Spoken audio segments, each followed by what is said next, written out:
I want to welcome our federal monitor to the table and all our visitors and guests that are in the audience. We're going to hear a report from the monitor today to update us as to what they believe has transpired within the Cleveland Division of Police. I know that there are some members, I know there was a swearing in shortly, some members still might be coming across the hall. The mayor was swearing in new members to the Cleveland Board of Education, so I want to congratulate them that were sworn in today. Some of our colleagues across the hall still might be coming over. We're going to listen to the testimony, and then we're going to call upon members of the body who have questions pertaining to the federal monitor. I know some members have to go to different meetings, different appointments, so we're going to try to get through as much as we can of the federal monitor's report, or get through all of it. And I would hope those of you who do have to go on to other meetings, I understand that circumstances. Mr. Racine, I want to welcome you to the table as always. Our role here at City Council is to work closely with you and your team as it pertains to your oversight of the Cleveland Division of Police. As I indicated earlier, what I'm going to ask you to do today may be differently than what we've done in the past. There is great confusion among the citizens because we have now the CPC. We have all these other sections as pertaining to oversight of the Division of Police. But I would ask you to explain to the viewing public why the federal monitor was put over the Cleveland Division of Police, and your role. And especially your role or your engagement with the CPC, because that's, I think, where there's some confusion. As a result of the voters supporting Issue 24 and now Charter Section 115, there's some confusion as it pertains to oversight roles, who's responsible at the end of the day. But again, I want to thank all of you who came in.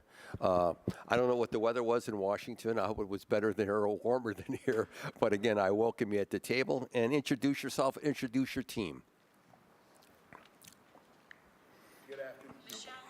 Just push it down. But let me just make sure. I wish everyone shut off their cell phones, please. Yeah, good call. Thank you. Okay. Good afternoon, Mr. Chairman, members of the council, the public, and others who are gathered here today. My name is Carl Racine, and I'm privileged to serve as the monitor in the City of Cleveland Department of Justice settlement agreement or consent decree. As you mentioned, before I go into your questions, if I could, I'm going to ask each of my colleagues on the monitoring team, and I want to tell you, Mr. Chairman, that I have been impressed every day by the focus, diligent efforts, and sincere commitment of the individuals on this monitoring team, many of whom predate me. Please introduce yourselves, and why don't we start with you, Tammy? Okay. Good afternoon. My name is Tammy Hooper. I'm a retired chief of police. I have 32 years active law enforcement experience. I've been on the monitoring team now for about 3 years, I think. I would only ask, please pull the mic close to you because some of these are not in the greatest shape, but it's close. And once the green light. Yes, sir. Okay. Start again there. Yeah, sorry. Tammy Hooper, retired chief of police. I serve as a subject matter expert on the monitoring team for about the past 3 years. 32 years active law enforcement experience, and I'm very happy to be here with you guys today. Thank you. Thank you.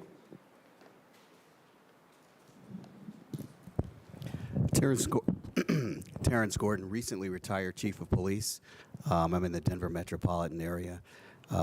Was in policing just under 30 years. One of the newest members of the team. I just got online this summer, and I'm also happy to be here. Thank you. Excuse me, Chief Terrence, also, if you could, relate where you grew up. I was born and raised in Milwaukee, Wisconsin. I did 25 years on the Milwaukee Police Department, retired as assistant chief, which is why I like coming to Cleveland, because it reminds me of home. Okay. Welcome. Good afternoon, everybody. My name is Christine Cole. I'm based in Boston, so this weather is exactly like what I'm used to. I've been with the monitoring team since 2015, day one, and I've worked in and around policing and the criminal justice system for, dare I say, nearly 40 years, with a focus on governance, management, and improvement. Thank you.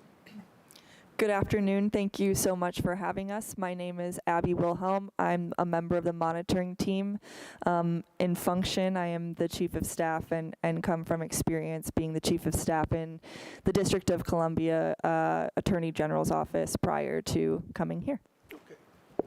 If I could, the chief of staff was crowing a little bit on Sunday because she is from the state of Michigan. We'll overlook that point. Okay. Hello, nice to see you all. My name is Courtney Caruso. I'm an attorney from Hogan Levels.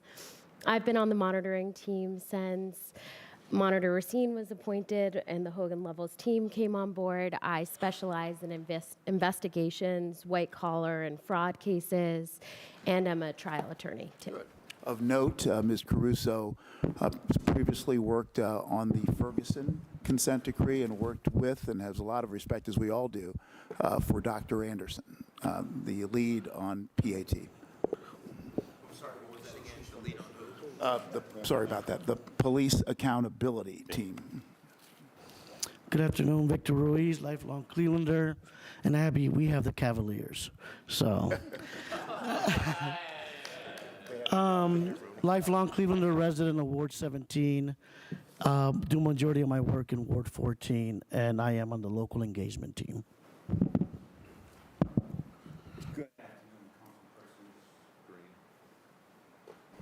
Good afternoon, councilpersons. My name is Charles C., lifelong member of the City of Cleveland. Special hello to my councilperson, Joe Slife, and a special thank you to the council members present here today. Being a councilperson is a difficult task. Thank you for your service. And I'm a member of the local monitoring team here in Cleveland.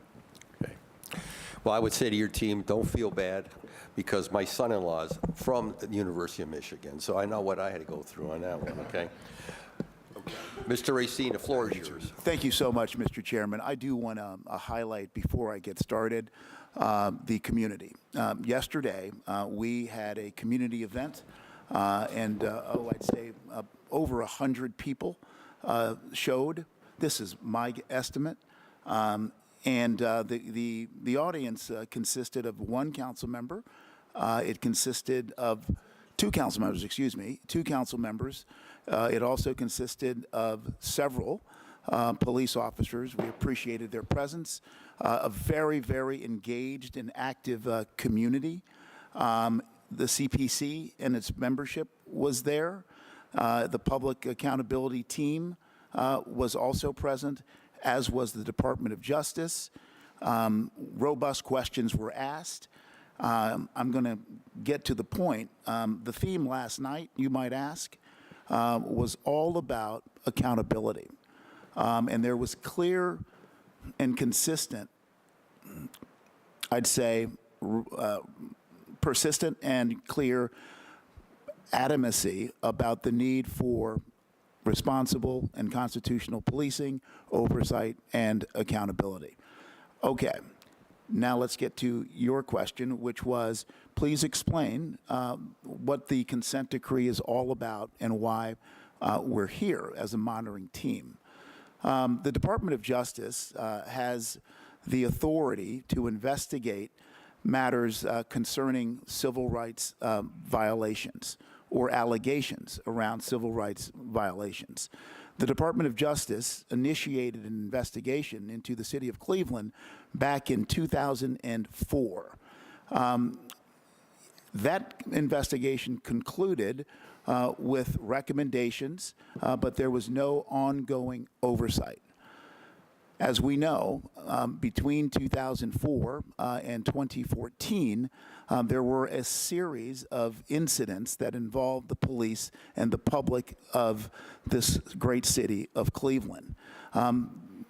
There were deaths, there were killings, there were hearts broken that remain hurt and broken. As a result of of those incidents, the Department of Justice came in and investigated the City of Cleveland Department of Police again.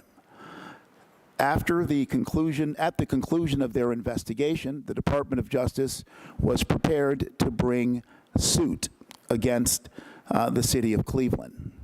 The City of Cleveland, rather than go to a lawsuit, decided that it would settle the matter. As part of the settlement, the City of Cleveland entered into a consent decree. That consent decree is akin to the Constitution, if you will.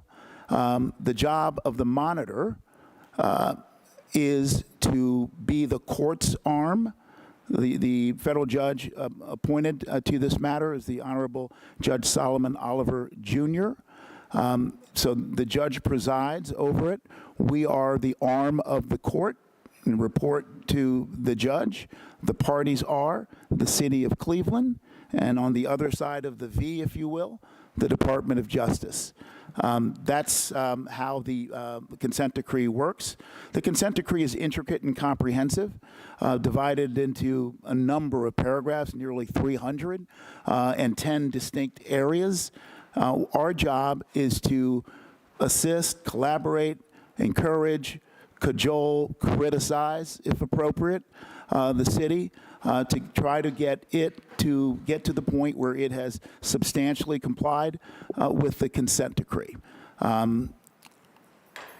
That's all I have as far as our role in regards to the consent decree.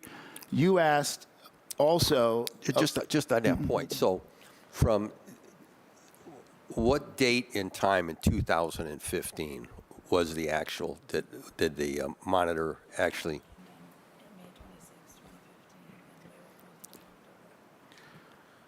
Signed day one. Right. Should go ahead and answer this. Yes.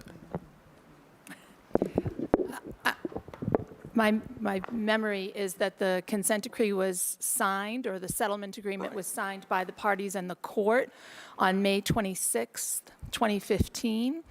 And the first monitoring team was installed. We were sworn in the mayor's office in October of 2015. Okay. Okay. You stonewalling. Let- You're a Please, this is a council committee hearing. Council, if you want to disbehave, then you'll be shown the door. No. Please be respectful of the committee process. Thank you. Proceed. Thank you. The second question you asked was, what is the role of the monitor vis-a-vis the CPC?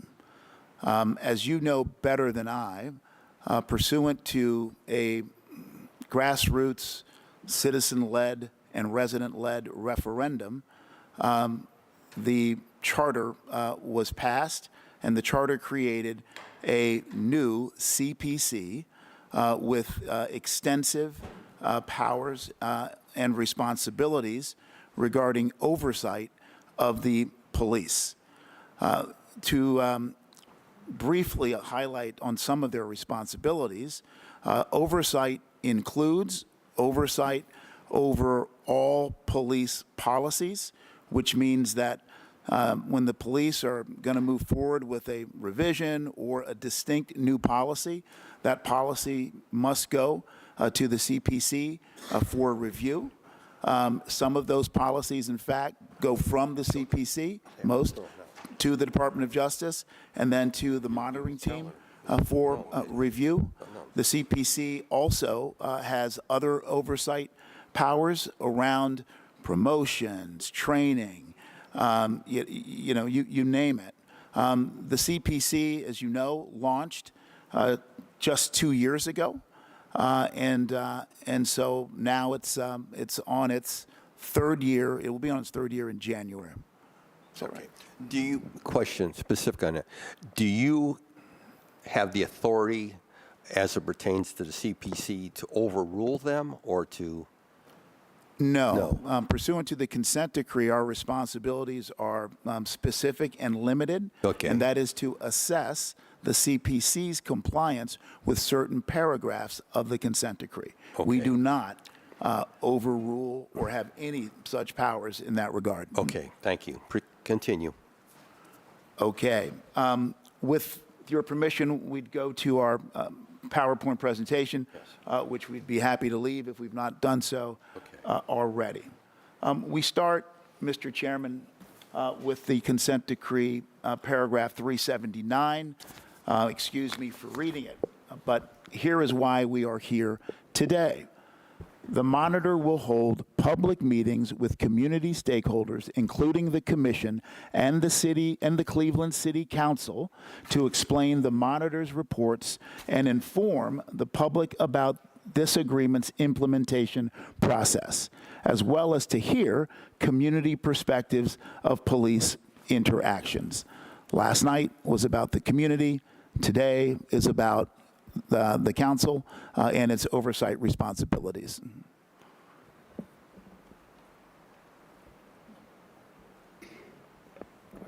Courtney. Hello.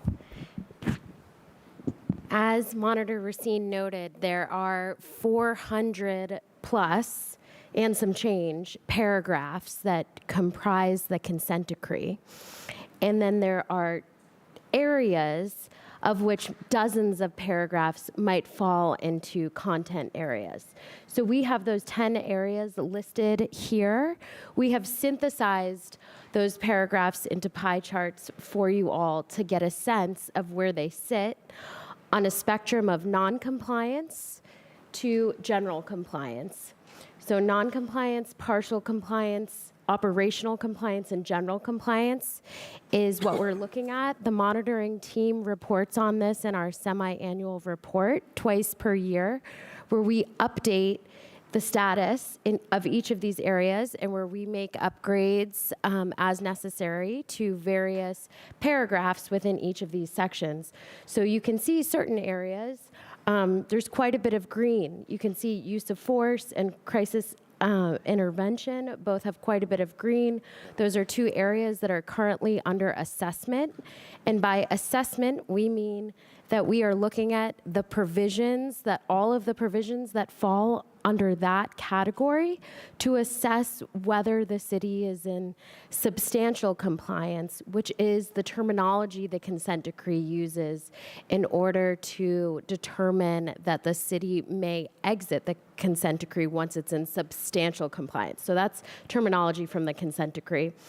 You'll see other areas, there's more red, meaning that those paragraphs are not yet in compliance and there's more work to be done. So this is a very high level snapshot, but a helpful way to get a sort of snapshot picture of where things stand in each of these areas. Okay, on that point, could you enlighten us as it pertains, let's just take number one and roll through these as best as we can. So in number one, we see about maybe about a third is still non-compliance. What's lacking there in that non-compliance section? If I And may. I would ask you to go through each one of those. I should have said at the outset, I did praise the team because we share responsibilities around Yes. here. And so team members will be answering questions along with me. Thank you, and I'm appreciative of that. Go ahead. Absolutely. Just identify yourself again for the viewing public, so they. My name is Abby Wilhelm, and I'm a member of the monitoring team. So looking specifically at the area of community engagement and building trust, there are several paragraphs which are both non-compliant and partially compliant, and I'm just scrolling to those paragraphs now so I can give a better update. Hold on one moment, please. So the areas that are in non-compliance relate to the CPC holding public meetings across the city and completing an assessment of CDP's bias-free policing policies. That area is in non-compliance. Secondly, it relates to the CPC assessing CDP's community activities and making recommendations related to related to community engagement and community confidence. There is also 18B, which is in non-compliance, and that relates to the CPC reviewing and commenting on the implementation of initiatives and programs that are intended to support reform. If I may pause there for a moment to give a more broader. Because don't forget, I want to, again, for the viewing public, because let's say 99% of the people in a city have never been to a community meeting. They've read a little bit about this or might have read about this, but I think this is our opportunity to really expand where there has been achievements and where there's still areas for improvement. Yeah. Thank you. So on a broad level, what I would say as it relates to, because the community engagement section covers both the Community Police Commission Right. and the district policing committees. As it relates to the Community Police Commission, we noted in our recent semi-annual report that there is progress as it relates to the CPC reviewing trainings. We saw that kick off in earnest this year. However, we also saw certain complications with the CPC being able to access the documents that it needed and receiving the documents it requested from the city. And for that reason, the court was very engaged, which we will speak about later in our presentation. Okay. And then what we really need to see going into 2025 is consistency around the way in which CPC is reviewing and approving trainings and policies. Again, we saw that begin. It was quite stalled and delayed, and we are hopeful that this year, with new commissioners being sworn in, will allow us to pick up pace at that review process. Okay. Okay. Continue. Thank you. Next is the district policing committees, and that's the second portion of the community engagement section. And I would say there that we've had pretty consistent report outs as it relates to the district policing committees.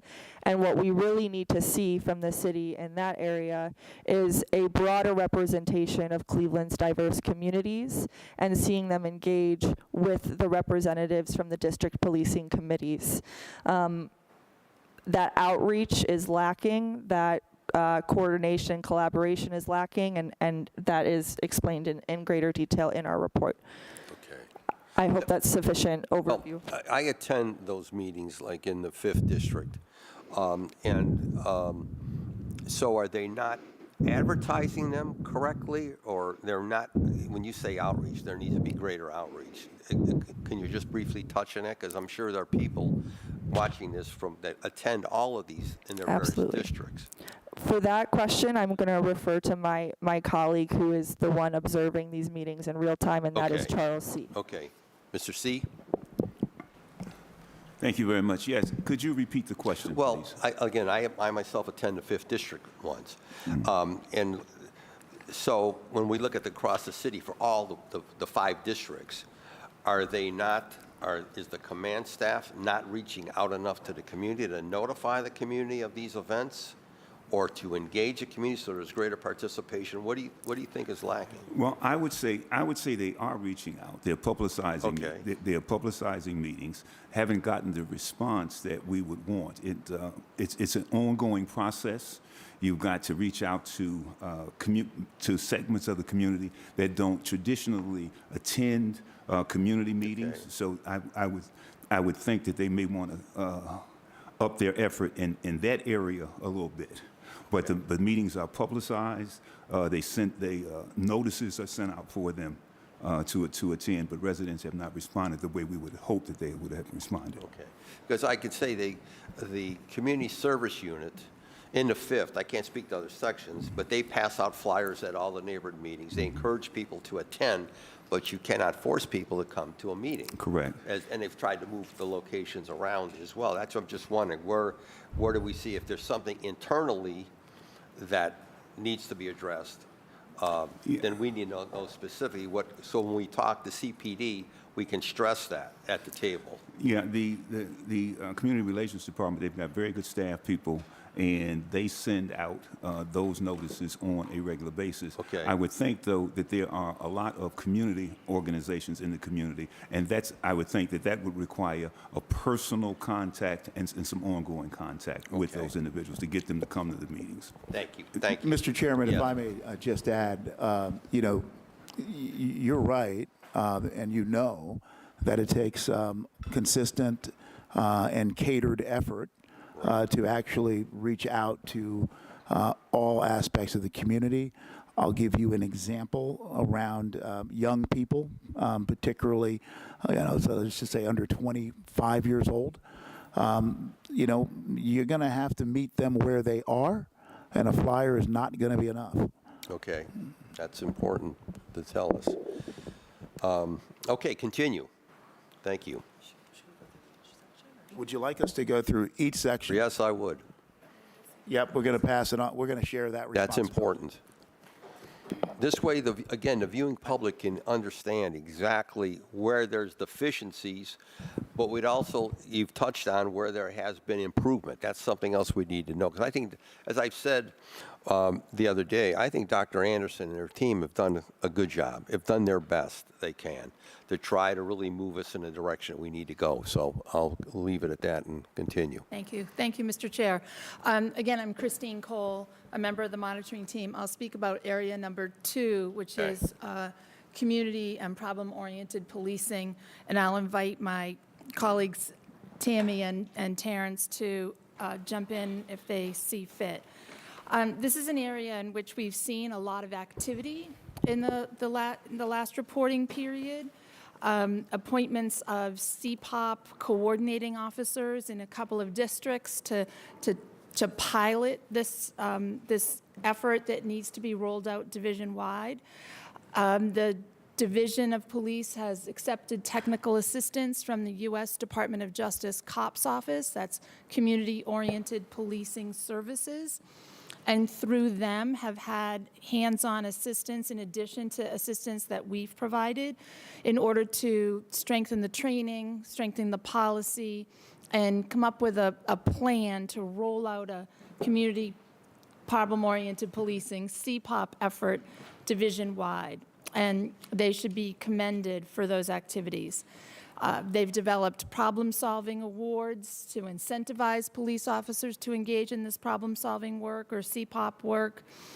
And they completed a report, a CPOP report, that was submitted after this reporting period, so we'll be better positioned to talk about the contents of that report in our subsequent semi-annual report. There's a cultural challenge in any organization around adopting CPOP organization-wide. Community problem-oriented policing is about working very closely with city government agencies, community organizations, individual residents to both identify and remedy problems that persist, that often don't even start as a crime problem, but can generate into a crime problem, or other quality of life issues in neighborhoods. And particularly because the division feels very busy and short-staffed, it takes some work to help officers appreciate that CPOP is actually a time saver and will give them more opportunity, as well as building trust and legitimacy and relationships with the community that increase confidence, also helps reduce other significant crime, we know. So the challenge is this division-wide adoption of the policy and providing support from the first-line supervision to police officers to actually do this work. But they've made great, great strides in this last period. Is there any specific district that needs more improvement or more focus? The pilot with the CPOP coordinators is happening in 2 districts, and I'm ashamed I can't remember which 2 Okay. districts. Thank you. Okay. Thank you, Councilor Slife. The 1st and the 3rd, so it's rolling out. Part of the reason you see so much orange on that Right. pie chart is this is an emerging program, it's a new program, it's rolling out, and we've not had the opportunity to do a formal assessment. Thank you. Continue. Thank you. Anything Hi. to add from? No. You want to add? You're good? We're good. Nope. Okay. I'm Courtney Caruso. Again, I'll speak about bias-free policing. Number 3.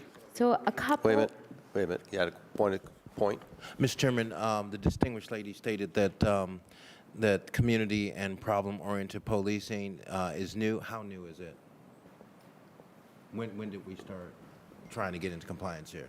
How long has it been? It feels to me that the concerted effort for this to roll out as a division-wide philosophy and mode of operation is very new. I can't tell you 2 exactly years? when. Do we have an idea? Does anyone Through have the an chair. idea? Madam, Mr. Chairman. There were Okay. efforts before, but candidly, those efforts did not appear to be directed at following the principles of CPOP. I have to say, the Public Accountability Team dug in on that, and sure enough, as Ms. Cole is indicating, progress this year and commitment this year is what we're seeing. I see. And so on that, Mr. Chairman, Yes. which is important to me, is a little bit over a year since this program has been implemented, correct? And so we only have 2 districts. So what about the other districts in the city of Cleveland? And why aren't they participating in this? Okay. It's being rolled out. I'm confident that they are participating, but without the CPOP coordinating officers, which is a new model. It's also important to say that because we view CPOP as an emerging program that's only about a year old, it's not to suggest for a minute that individual officers are not working with community members. They certainly are. And there are individual officers who are working on solving problems. Okay. The difference is it has not been rolled out as a comprehensive division-wide effort. Okay. And it's, and I believe the captain, I believe he's just been promoted, I believe, to a commander's position, has he not? To an interim commander, as I Yes, understand. yeah. So Yes. there'll be a vacancy there. In theory, correct? I mean, the structure of how Yeah. it rolls out in the division is obviously Okay. up to division leadership. Okay, thank you. Continue. Thank you. Number 3, Great. I'll go ahead and speak about bias-free policing. identify yourself again for the viewing public. Courtney Caruso on the monitoring team. So 2 things about bias-free policing that I think are helpful frameworks for us are that, and that make bias-free policing slightly different than other categories. One is bias-free policing on its own is sort of a confusing term. This is a term of art, a little legalese in the consent decree. And so just to sort of explain what it means, it means that the act of policing does not include biases, that you are policing with the goal of ensuring equitable, respectful, free of unlawful bias, discrimination, as you police. And when we talk about policing and what that means, we're talking about everything from management within the department, policies, procedures, job descriptions, recruitment, training, personnel evaluations, resource deployment, tactics, and accountability systems. So we are essentially talking about a concept that blankets every area of the consent decree. And that makes it slightly different than some of these other ones which exist in and of their own. Bias-free policing is going to be applied to every single category that we are talking about, whether it's use of force or supervision or accountability all the way down. When we look at the pie chart and we see the green, yellow, and red, I think a helpful framework to think about what's going on in this area is that, first policies are developed, then there is training on those policies and in-service training in particular for officers where, you're doing scenario play and role play. It's not just a PowerPoint on a board. And then implementation and the city's own assessment of whether or not it is policing with bias. And so where we are with bias-free policing is that those policies are in the green. They've been written, but we're in the partial compliance in terms of getting through the in-service training and really implementing on the ground. and we're in the non-compliance with respect to the city taking that step of being able to analyze its own use of force, arrest, motor vehicle and investigatory stop data to assess itself for compliance. And the goal of that paragraph of the consent decree is that when the monitoring team eventually leaves, there will be processes in place by which the police department can self-regulate and self-assess bias. So I would think about it in terms of training, implementation, and then a self-assessment when you look at those three categories of the pie chart in this area. But we are making progress. That's Yes, Okay. yes, and rolling out the in-service training on bias-free policing will be something that the monitoring team will assess with and provide technical assistance as the city moves into developing a self-assessment plan that makes sense. Thank you very much. Number 4. Thank you, Charlie. Once again, Christine Cole. I'll talk about use of force, and I will ask both Chief Gordon and Chief Hooper to weigh in on some of the observations they've made. Use of force is an enormous part of the settlement agreement. There are about 85 paragraphs that relate to use of force. And you may all recall it was one of the very first policies that was addressed by the division in 2017, I would say. And that started at a community meeting where a large amount of input was solicited from members of the community about the kind of philosophy and values they wanted to see reflected in that policy. So it's an area in which we've focused considerable attention and time. We've reviewed cases from 2022 and have also are underway in a review of all cases that were closed in 2024. We do that as close to real time as possible so that we can provide feedback to the division through the command staff of any observations that are made relative to violation of the policy or even tactics or training that could be tightened up. And again, I'm going to ask both chiefs to speak about some of their observations. A number of the paragraphs have already been deemed to be compliant because so many of those paragraphs are limited to, on their face, writing and implementing a policy. We have seen significant changes over time. The use of force paragraphs includes use of force on the street, the way the supervisors review the use of force reports, the way the division overall reviews the review of those reports, and that's done through the Force Review Board, which is a board that reviews random selections from all use of force cases to look deeply not only at the force that is used, but again, the surrounding training and tactics, and also the supervisory process. What we have noted is that the Force Review Board or the chain of command, as they review force reports, identify problems themselves. We view that as a win. We don't expect there to be zero use of force. Policing requires some use of force. What we expect is policy to be adhered to, force to be reasonable, necessary, and appropriate. And the chain of command and the Force Review Board tends to identify those problems themselves, demonstrating to us that there are accountability mechanisms in place that are helpful. Mr. Jones, you had a point? Yes. Can you give an example of a compliance of use of force so that the hearing public can understand it's not just the usage of a gun or a firearm? Sure. I'm going to tell you a little bit about the process, and I'm going to ask these folks to tell you exactly what they do. So the use of force requires, the policy requires the use of de-escalation. It is not just using a gun. It can be using any of the intermediate weapons. And what we look at is the use of force report that's written, as well as all the body-worn camera associated with that incident for one or more officers that are involved.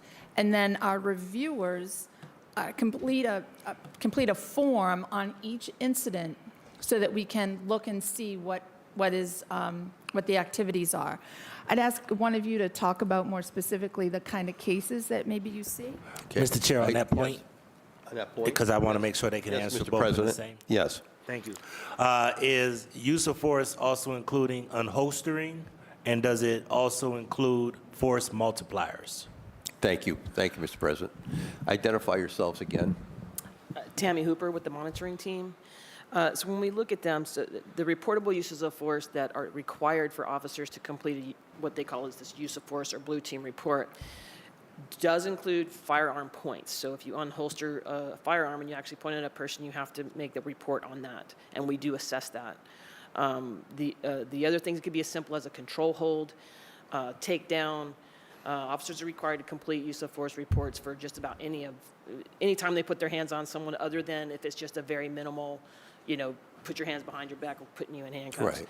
They also are required to complete them if there is a complaint of any type of pain or injury. Pull your mic a little closer. Yeah. Complaint of any type of pain or injury by a person who Right. they have had contact with, and so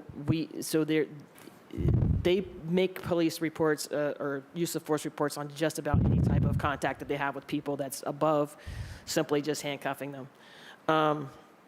When I review those uses of force, the first thing I'm looking at is the scenario overall, and then I'm looking at, did they use de-escalation? Was it feasible?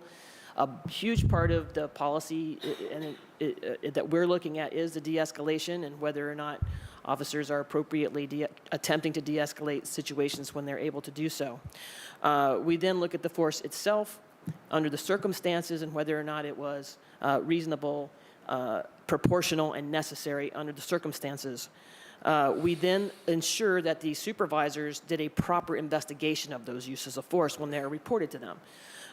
So we will look specifically at whether or not they showed up on the scene, if they interviewed witnesses, what the supervisors' actions were, how long it took them to complete their review of the use of force and what their findings are, and whether or not, if there were issues with the force, they recognized them and documented them.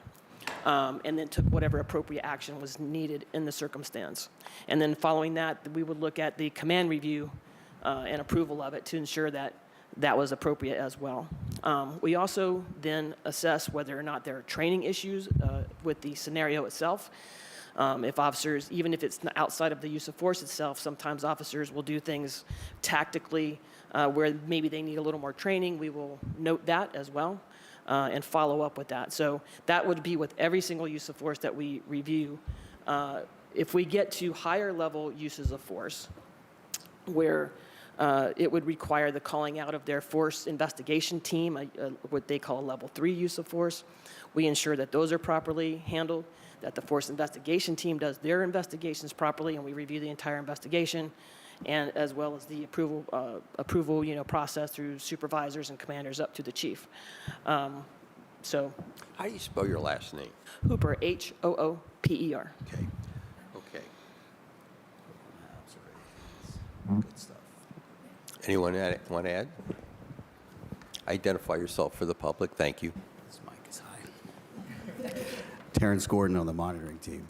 My colleague, Chief Hooper, has a much more extensive experience. I recently began reviewing uses of force in earnest in Cleveland, after the most recent data breach. But I've reviewed a lot of cases because I've asked for a lot of cases to get an idea of what's going on in the department. And while I have very little perspective of what was going on before the consent decree, I can tell you that my observations now, when it comes to not just the application of force, but also what we call approach considerations, things that officers do before there's a need for an application of force. What I'm noticing, and the committee and the residents can be comforted by this, what I'm noticing is a tremendous level of restraint among the officers. So something that the training and the supervision, something there is working because there's a tremendous amount of restraint. And there's also a lot of compliance when it comes to a lot of the administrative reporting requirements. Obviously, we do point out when we see things that are not in compliance, but at least in my time in the past few months, there have been no no major issues with the application of force and also those administrative reporting requirements. Okay, so in your review, you see an improvement in this area. I see it at a good level now. Okay. I don't have the context to say that Okay. it's improved. So my other question is this: how critical are the body cams and the dash cams in this process? In this day and age, they are absolutely essential. They're absolutely essential. Okay. Because of the transparency, and also beyond that, being able to see what you have done is a great training and policy aid for the police department. Okay.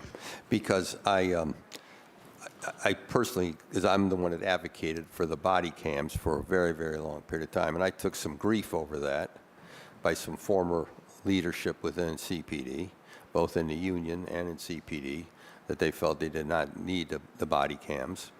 And then I want to thank the council president. Is he still here? I know he's got some others.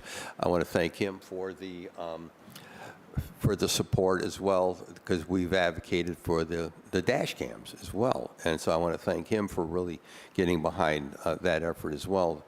So I want to hear that, because to me that's a leveling tool, and it's an insurance policy for the men and women in blue and for our citizens to have those. Mr. Jones, you have a point? Yes, Mr. Chairman, you know, and I appreciate the monitors somewhat touching in on this issue, because it's important for me as an African-American male in the city of Cleveland, and I have been profiled.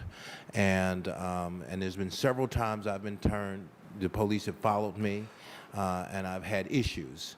And one case was during a campaign when I had my sound system on. I had the police pull me over 16 different times.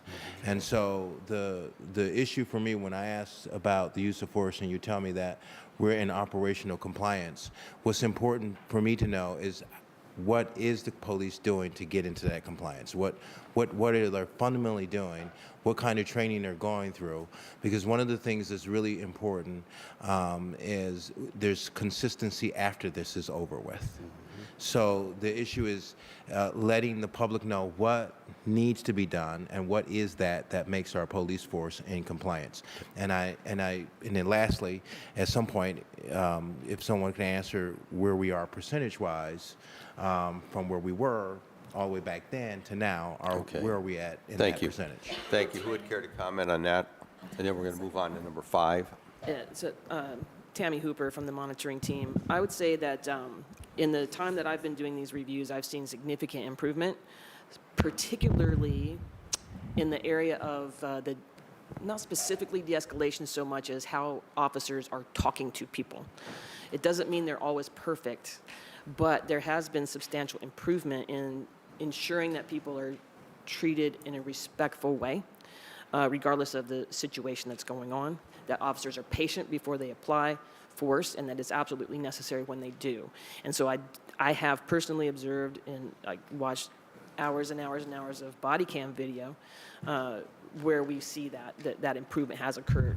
And I will say, without the body cam video, we would not know that. We would only be reading reports that are written by the officers who actually did it. So the body cams are definitely important with respect to that.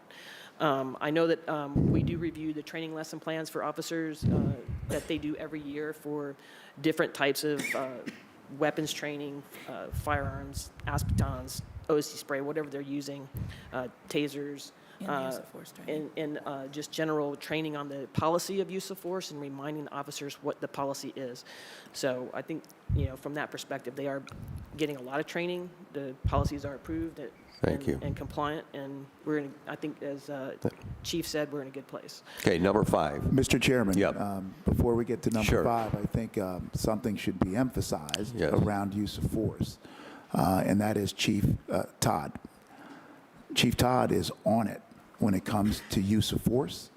We've seen that. We've seen her anticipate questions and concerns that we had, that she had as well. And I just want to make clear that the interaction there has been consistent, I think transparent, And I think it's been a picture of leadership. Thank you. Thank you. Number 5, Thank you for that. crisis intervention. Yes, Courtney Caruso again. Okay. I'll speak about crisis intervention. I think, again, crisis intervention might be an area where not everyone is familiar with what we're talking about when we say crisis intervention. So the crisis intervention program, you'll sometimes hear CIT used as the lingo here, also specialized crisis intervention officers, sometimes referred to as SCIT. That's what those acronyms mean. The goal of this program is to assist individuals in crisis, improving the safety of the community, promoting community solutions to assist individuals with mental illness, reducing the need for individuals with mental illness to have further involvement with the criminal justice system, and providing a forum for effective problem solving regarding the interactions between the criminal justice system and the mental health care system. And so in this area of the consent decree, you see collaboration with community entities. So the Mental Health Response Advisory Committee, MRAC, partners in this area. It's referred to as the advisory committee in the consent decree, but MRAC is usually what you'll hear when individuals are speaking about this. So the crisis intervention program, which has been underway and rolling along quite strongly for a number of years, is in an assessment right now. And that means a formal assessment of every single paragraph under that area of the consent decree. So we are looking at policies.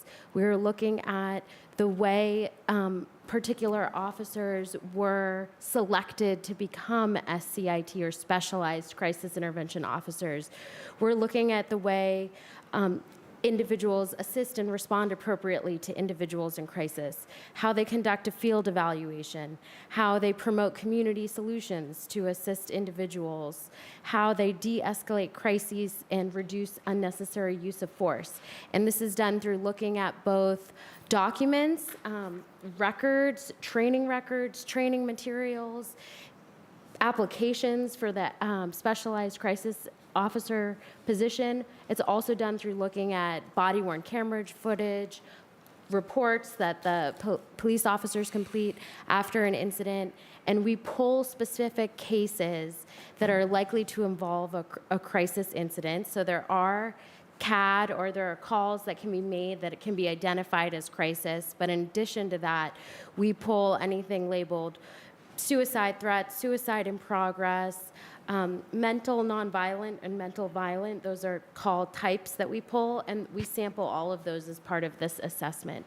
And so crisis intervention, as it undergoes this assessment, we will report out which of those paragraphs are in substantial compliance, which is the height of compliance when we're talking about the consent decree. That is the language that the consent decree requires the city to be in for 2 years before being released from that paragraph.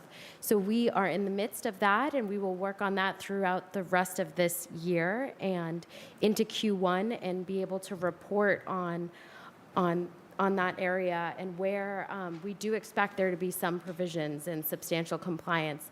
And the way that might work is that even though there are, 24 paragraphs in this section, some of them might be in substantial compliance, some of them might not be. They might be in operational compliance, yes, but there still might be some things that need to adjust or change over time, and we'll be able to identify that in our assessment so that the city can work toward closing those gaps and getting those areas into substantial compliance. But we are making progress. Yes, so this kind of assessment and conclusions from the monitoring team on substantial compliance is noteworthy because. Thank you. Yes.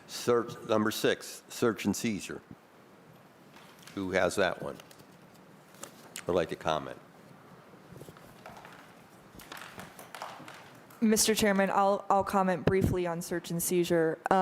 So search and seizure was very much the focus of our push for access to databases, documents, and materials that I know the council was made aware of, I believe, at our last time that we were invited here.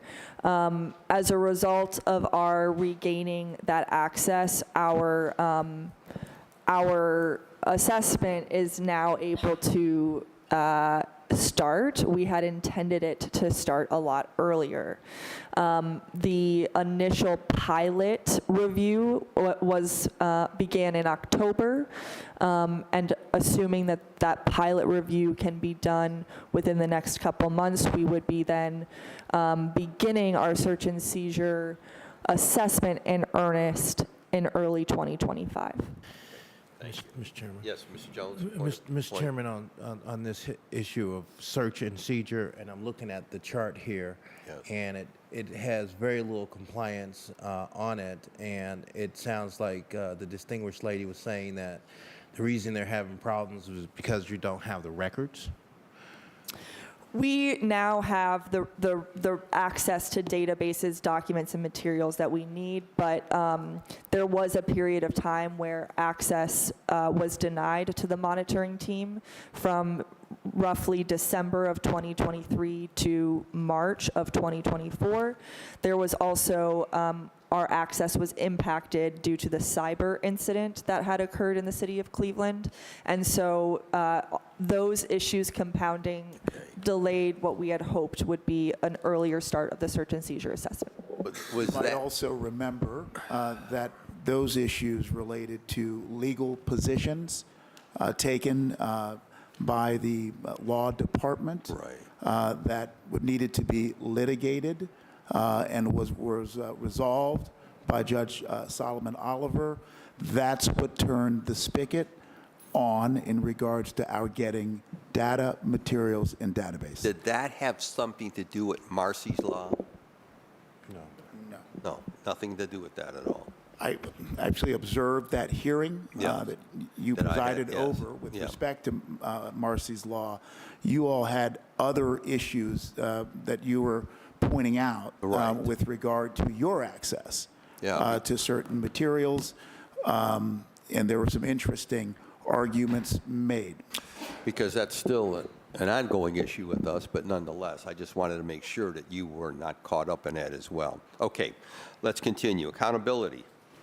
Yes, I will speak briefly to accountability, but I'm going to just, Mr. Chairman, just admit that my colleagues who are the experts in this issue area are not here with us today, so I will do my best at a high level and invite my colleagues to add in.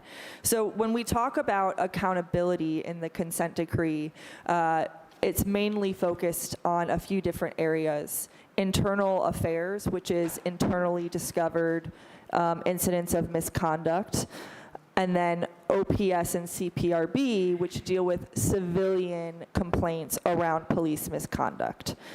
In our semi-annual report, we discuss the backlog that both departments are facing, and that there is significant progress, particularly with OPS and the administrator being reinstated into his role. Administrator Perez notably has a goal of minimizing the backlog significantly down to nearly nothing, and I cannot report on that progress as it stands today, but we are encouraged by the fervor at which Administrator Perez approaches this quest to reduce the backlogs. I will also note that as it relates to IA, which is internal affairs, and that's internally discovered misconduct, there have been some leadership changes over this year with Superintendent Violent leaving, and then Captain Simon assuming that role on an interim basis. We are pleased that the city has moved forward with offering that position, and with this now permanent kind of leadership placement that would hopefully allow for the progression of these much needed changes and consistencies to occur. the final two things that I will note about accountability at large is that we also just received from the CPC a revised corrective action policy or discipline matrix, and so that is now under review by both the Department of Justice and the monitoring team. And then secondly, I would just share that really we need to formally assess this area to understand where we're at with accountability. A formal assessment will tell us exactly what needs to change, what's going well, so that we can advise the city going forward. And as you can see, there's no red in accountability, but again, a formal assessment will tell us more. And that formal assessment, you think, will be completed by when? I unfortunately can't. We haven't set a timeline yet Okay, for that thank you. assessment. Thank Yeah, you. on that point? Yes, Mr. Chairman, just a point of privilege. I think Administrator Perez is doing an outstanding job. I've had an opportunity to go and meet and talk with him and see how his outfit works, and I'm really impressed with the professionalism, and I'm glad to hear that you mentioned that, you know, he's gotten things down to zero.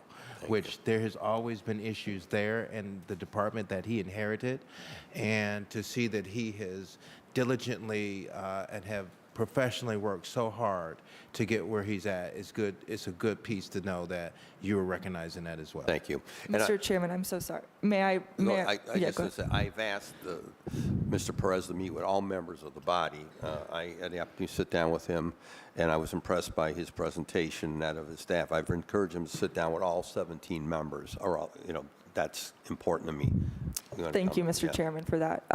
And I would just echo again, yes. I also want to clarify that it was his goal to reduce it to zero. I can't say definitively that we're at zero today, but Okay. that goal has been backed up with action. Thank you. Thank you. And number 8, transparency and oversight. Thank you, Mr. Chair. Christine Cole, to speak on transparency and oversight.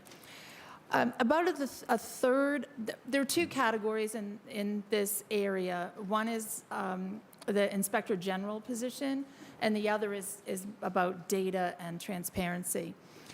About a third of the paragraphs in this section relate to the Inspector General position. And as you well know, that position is not currently filled, so it's difficult to assess that the hire is appropriate and that the budget is appropriate. We can determine that there is a budget line item for the Inspector General, but without an incumbent, we have difficulty determining if that's the appropriate budget or not. The job description certainly meets the requirements of the consent decree, and it's hoped, I think, by all of us that that position be filled, and several of those would probably move into compliance once that happens. The remaining paragraphs in that section are about data and transparency, and and this is an area where some of the work is, I might call it administrative in nature, that could be tightened up, and other parts of the work is about the what I'll call the quality, or that's not the right word, excuse me, the comprehensiveness of the reports that are required by the consent decree. I'll tell you more about what I mean. First, the administrative work. A couple of the paragraphs are happening in practice, but there's not an administrative requirement internally for some of these paragraphs to be owned by a particular person, right? And in our view, to be fully compliant, there needs to be either a desk manual or a job requirement that these things actually happen. So that's what I mean by administrative. Another area of administrative improvement that could happen is the transparency of certain items that the consent decree lists as needing to be shared publicly. And that includes things like budgets and meeting minutes and meeting agendas and things like that, as well as policies, departmental policies. To be fair, some of those things are hiding in plain sight on the city's website. Somebody who's been working with the city's website for about 8 years, I struggle every time I need to find a departmental policy. And I'm grateful for the members who sit behind me today in the city who will happily forward it to me. But it's very difficult to find things on the city's website. That's another administrative improvement that needs to happen.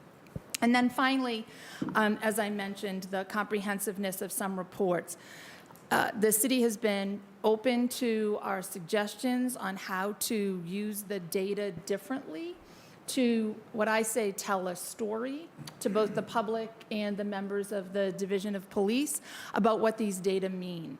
It's not the mere collection and reporting on the existence of these data, but we need to do a better job, consistent with the articulation in the consent decree, of telling the reader what these data mean and how to interpret them. So these are, that's why I say administrative and comprehensiveness. So we see progress, we see work with us, we see communication and effort. Thank you. I just wanted to comment. I mean, is the lack of an inspector general has been a great concern to the council. But according, the charter is very clear. We cannot hire, we cannot fire, we cannot deploy, we cannot administer. Part of the argument that has been made to me was the pay band, was the pay issue of pay, and I suggested on several occasions, if that was an issue that should have been brought to us to increase the pay band or to increase the pay, if that's the stumbling block in getting an inspector general, because that position's been vacant for what, 2+ years? At least that. It may be longer. Yeah. Mr. Violent held it for about a year before becoming IA and superintendent. Yeah. So it was vacant before him, and it's been vacant since. See, I just could not, for the life of me, figure that one out. That should have been filled a long time ago. So hopefully, I understand they do have applicants now. They are reviewing them, and hopefully there'll be an appointment very shortly. At least that's what I've been told. Okay, number 9. I will continue to speak about the several areas of officer assistance and support. One of those areas is training. We have a really strong working relationship. We have strong working relations everywhere, of course, but the commander in charge of training has really taken hold of the responsibilities of that position and embraced the consent decree fully. We now see an annual training plan as a concept and as a plan for the following year. It's delivered well in advance of the season for training, and it includes all the requirements of the consent decree. There are areas in training that will show up as continuing to need assessment, but that's because we need to do a formal assessment, as Ms. Wilhelm spoke of, in another area that is very comprehensive, that reviews the many specific paragraphs. So that's forthcoming. Another category in officer assistance and support is equipment. Equipment, and the council should be recognized for its support of equipment, because equipment in the case of this consent decree is very much about the replacement plan for cruisers, for laptops and computers, and an equipment that has a durable life that needs to be replaced routinely, that prior to the consent decree, it didn't appear that those kinds of things were paid attention to. And the city's IT department, working collectively with the Division of Police, has been extraordinary in identifying resources and getting that work done. On this point. Mr. Jones, on that point? Thank you, Mr. Chairman. To the distinguished lady, you talked about the commander who is over the training program. Can you tell us who he is? That's Mark Maguth. Okay. Okay. Thank you. Just also on that point, and I appreciate your comment about the equipment, because we have talked internally, the council president and I talk internally constantly about making sure that every request that has been made on equipment, that we fulfill that. And I want to thank my colleagues for stepping up to the plate to support that. Every time we have asked for support on these equipment issues, we've gotten it.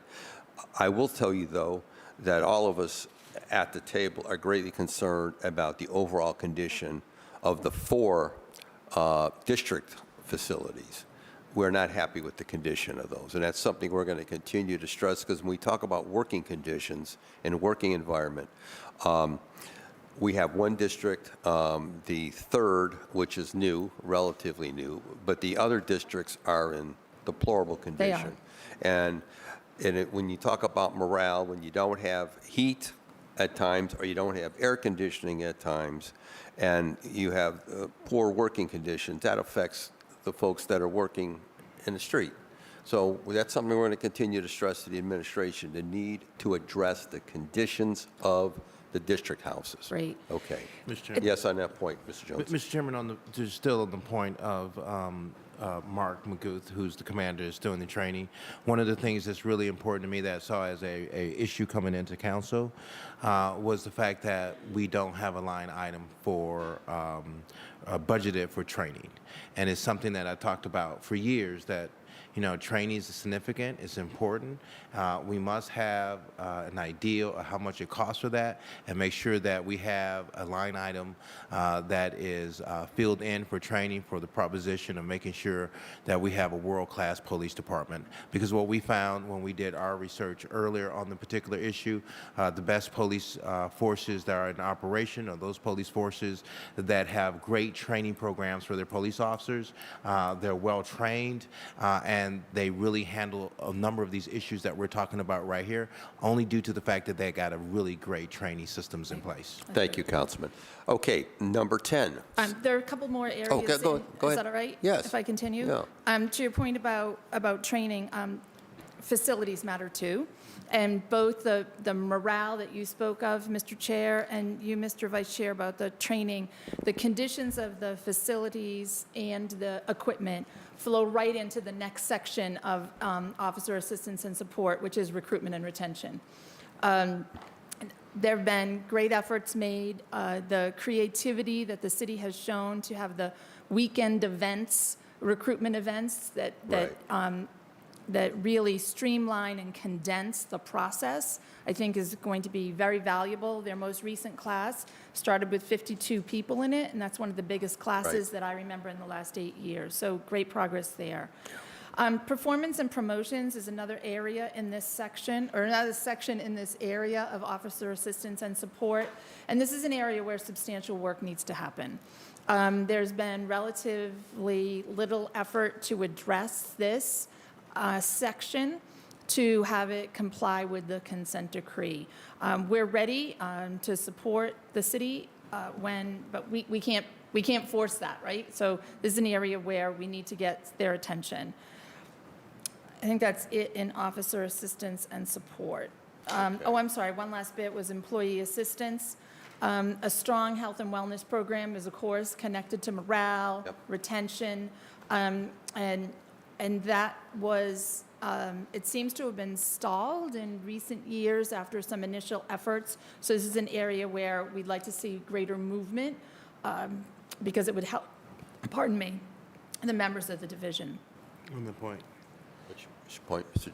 Can you elaborate, because this was another issue that we talked about, because it's really important that we have a police department that has a high morale, positive energy, versus a low morale. And so when we start talking about some of these issues, a lot of time, when I'm having the opportunity, Mr. Chairman, to talk to our police officers, their morale is now it's more improved, but you still have a situation where they feel that their hands are tied behind their back. They can't seem to do the work that they're supposed to do. I know that we've talked about the policy of pursuit and all of the challenges we're having in our neighborhoods. And though we have the consent situation in front of us, we have seen since this has been put into play in the city of Cleveland, that crime has went up tremendously, and that we're having a lot of problems in our neighborhoods. And can you talk a little bit more about the improvement of morale? What does that mean? Sure. What needs to be done to improve the morale? There are a number of things embedded in your question that I'd love for my sworn colleagues to address a little bit too. Morale matters a lot, and taking care of people through an employee assistance program, health and wellness benefits, the condition of equipment and facilities, promotions and performance evaluations that give people information on how they can grow and develop and advance in an organization are all intimately connected and incredibly necessary.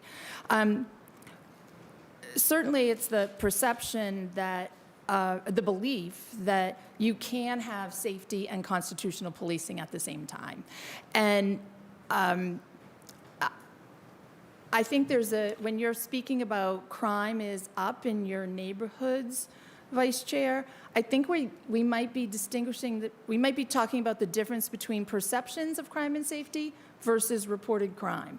Because I think reported crime I look at it month to month or week to week on the reports I get, it appears to be lower in many areas, but you're right to say people are still concerned about crime.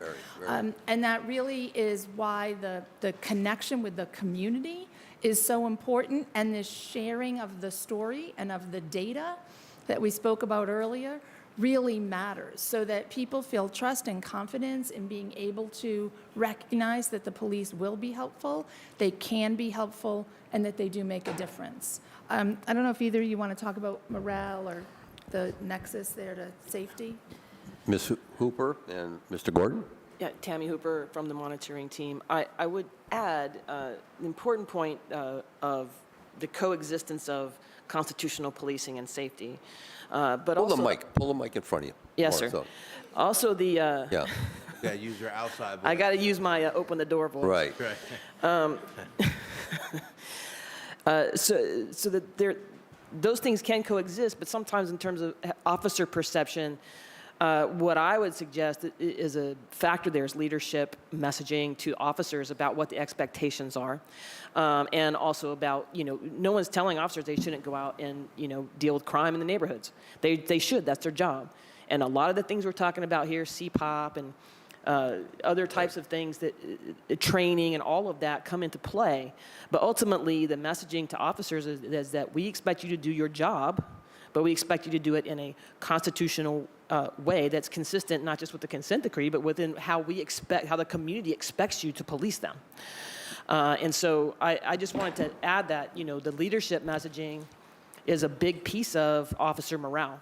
And, I think that's something that maybe we could help work on a little bit moving forward, if the officers have that perception still after all these years of dealing with the consent decree. Mr. Gordon? Thank you.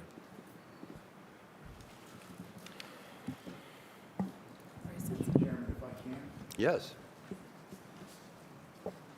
Mr. Racine? I have to say that when you, Mr. Chairman, indicated that you wanted us to go through the 10 areas in Right. detail, I winced. It's exactly what is necessary. Thank you very much for having us explain in great detail to the public the 10 areas of the consent decree that encompass all of those hundreds of paragraphs. I wish I had thought of that. Well, let me say this. I interact with people. I've been doing this job a long time. I interact with people every day. And what I find, and that's why I always ask, there are people, believe it or not, who watch this stuff. I kid them all the time. I say, don't you have anything better to do than watch this stuff at home? But a lot of people watch this. And the majority of our residents cannot attend meetings. They have work schedules. Right. They're taking care of kids, grandkids. They're doing everything they can. But when they do have an opportunity either to watch it live or to watch the repeats, I try to get as much basic common sense stuff out at the table as we possibly can. There's a lot of lingo used at this table that people just don't understand. And so I always ask people to give their names, what job they have, what do they do, et cetera. Because again, the majority of our citizens, and I've said this repeatedly, they want a police department That's right. that is accountable, that's professionally run, that's well-trained. I would argue that with anybody. The majority of our residents, overwhelming majority of residents, want just that. And I understand, as I've said to Mr. Racine in the past, I understand why the feds intervened here. That's why I've never criticized the federal monitor or this engagement. Because when a citizen had a complaint, a legitimate complaint against a police officer or police officers, and they had to wait 5 to 6 years to have that complaint heard, that's outrageous. Everyone knows I'm pro-law enforcement, I'm pro-police, but a citizen has a right to make a complaint. And when those complaints weren't being heard, only reinforced to a large segment of our population that there was cover-ups, there was suppression, there was questionable activity taking place. And so I understand full well. Now, am I happy with what it has cost us over the years with all of this engagement and beyond and the other sections that we've had to fund? No, it hasn't, because I'm, with my colleagues, we're struggling every day. How do we financially address this issue, We know we are now the poorest city in the country. So we have priorities at this side of the table. But I understand why you're here. It was because, and that's why I asked this out of you, because now we get into, my opinion, the most important section, in supervision. There was a lack of supervision and accountability in the police department, from the safety director, the chiefs in the past on down. That's why we're in this jackpot. That's how we got in this situation. So now let's touch on supervision, because according to your pie graph, the majority of it still is in non-compliance, which concerns me greatly. Remember that I'm still Ms. Cole for the monitoring team. Okay. My colleague, Ms. Caruso, talked about bias-free policing as sort of this over-encompassing theoretical piece that really is evident or not evident, we hope, in every part of police work. I think you can think of supervision similarly, right? Because supervision is about support and growth, but it's also about accountability and re-instruction, and you see it and need it everywhere. We were quite pleased to see we not only observed the curriculum, as Chief Hooper told you we do with use of force. In this case, we reviewed the curriculum and then attended both the pilot and the live training for supervisors and leaders in the CDP. We thought it was an excellent training. It was well received. We were very pleased by the level of engagement of the people in the classroom, as well as the local instructors. It was excellently done. We see through the body-worn cameras, whether we're looking at use of force videos or others, a different kind of engagement between officers and between supervisors and patrol officers than we did 6, 7, 8 years ago. Good. So we see improvements there. We've also are aware an important piece of this section or this area is the Officer Intervention Program, or OIP. This is an area where, with the help of the PAT, or maybe even the leadership of the PAT, forgive me, Dr. Anderson, I can't remember, the city has gone to bid, and as I understand, the council supported the hiring of a contractor to build a database that is really will contribute to the overall ability to understand the behavior of officers for supervisors to do a quicker intervention, recorrection, redirection, so you don't lose officers to serious discipline after real bad behavior. It's another form of intervention. So that's really good. Areas for work, as we talked about earlier with the CPOP, supervisors are going to feel stressed when police officers say, I want to do some problem solving, because it's going to take me some time. It's going to take time away from maybe the calls for service. So another part of supervision is how do we prioritize the deployment of our officers? And that's going to fall on supervisors. So they need to be nimble and prepared with the skill set to make those discretionary decisions in their district on the fly. I also mentioned earlier about the promotional process that needs significant work. Like any place, we want to see the best of the best promoted. And a review of the promotional process is really necessary, and that will help produce the kind of supervisors that you, Mr. Chair, spoke of that you're looking for, ones that can be instructive and provide accountability for the department. Those are the areas that fall into supervision. Finally, we need to devise a comprehensive assessment for supervision, and that's going to be a big nut to crack because I mentioned supervision obviously cuts across every aspect of policing. Okay. Well, yes, you can. And Thank of you. course, we're ready to take some questions. Right, we will. Wait a minute. You have Yes, on what you just stated. Okay. Ms. Cole, Councilman Jones has a specific question. Mr. Chairman, you know, one of the major issues is that apparently we have a real issue with supervision, right? So then, you know, in terms of us being in compliance here. And I guess the issue is, I've been told that that's a real major problem and on all levels, is our supervision. If you could elaborate on the supervision piece, if we could get a little bit deep on trying to give us an idea of what that means, supervision. Okay. What positions are we talking about? We would like to kind of know where we can put our finger on and touch that Okay. when you say supervision, when you talk about compliance. And if you can get in that, because then we're going to get into the line of questioning. So, so you have, within the consent decree, there are two main areas that are described under the supervision, under supervision. One is the duties and training of first-line supervisors.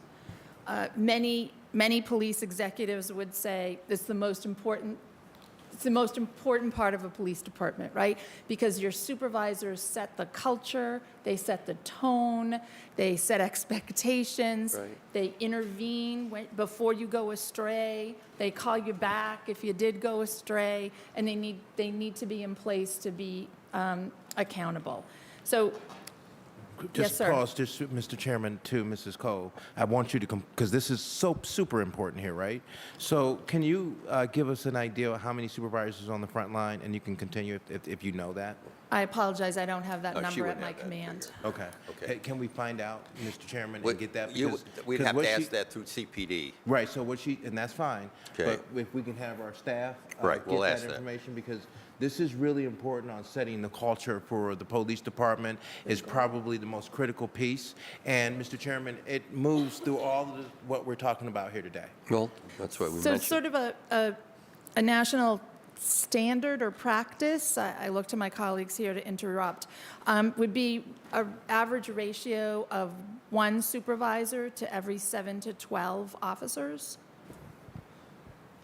So that's an important figure to have, and obviously there's a range between 7 to 12 because every neighborhood's different, every district's different, every city in America is different, right? Okay.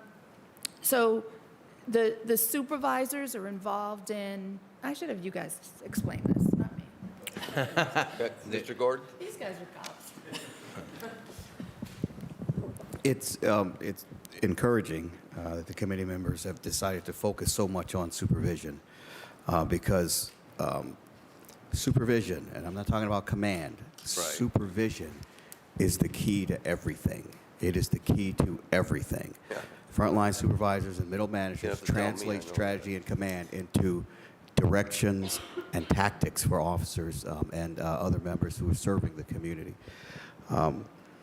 If you have specific questions about supervision, I can answer them, but I can only tell you in the limited observations that I've had there regarding uses of force, where those supervisor responsibilities are enhanced and the supervisors are paying good attention.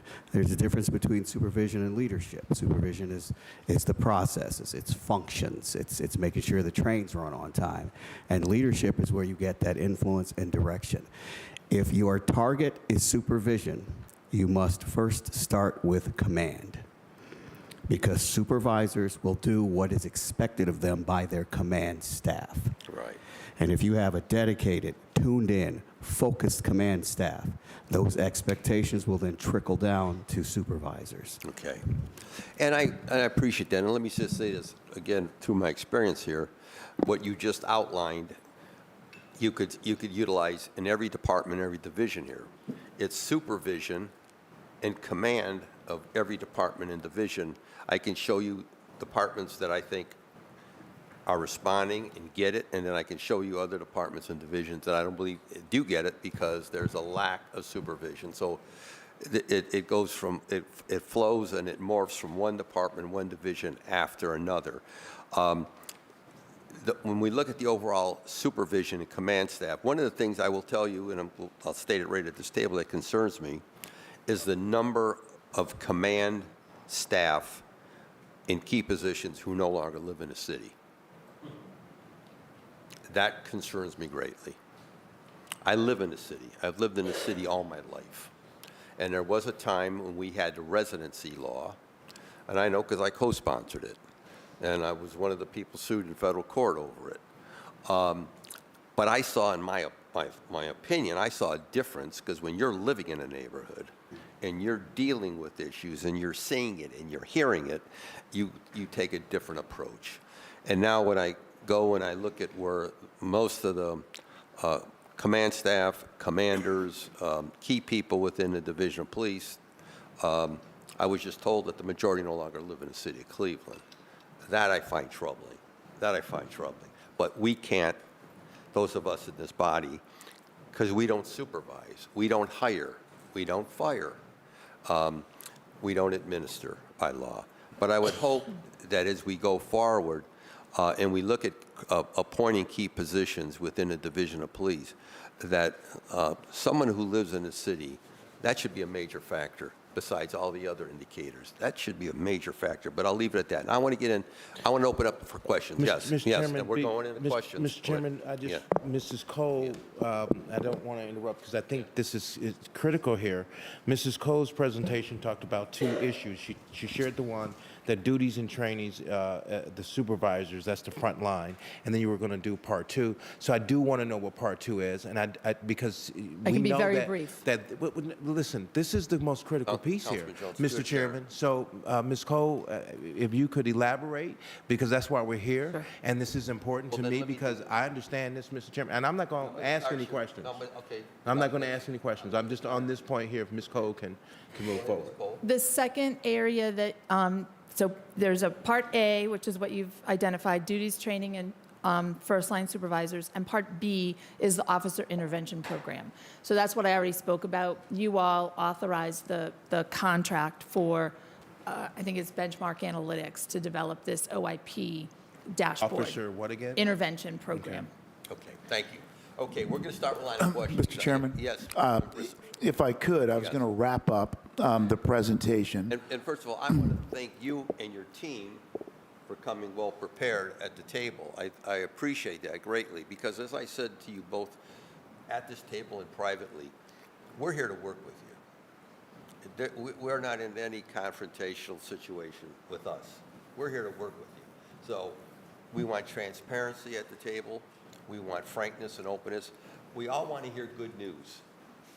That's common sense. We all, people, human nature, we all want good news. But what I ask at this table is the straight news, is the honest news. If you give us that, then we can do whatever we have to do on this side of the table. Thank you. Very, very, very briefly, thank you for the compliment around my colleagues here on the monitoring team. The others who are not here are as indefatigable, committed, and hardworking. We are extraordinarily supported by roots on the ground here.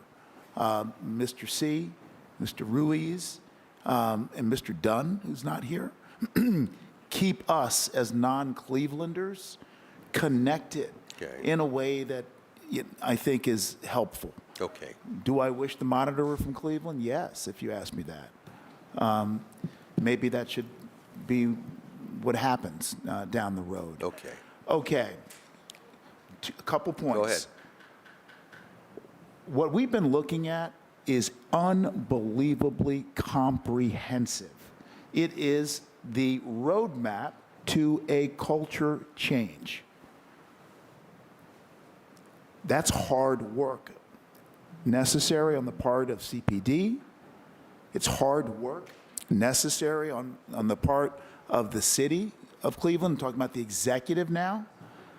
Remember, we were here and we advocated, if that's the right word, for more resources for the public, for the police accountability team. Yes. For 1 year, Dr. Anderson was alone. I know. Now I believe we have 5.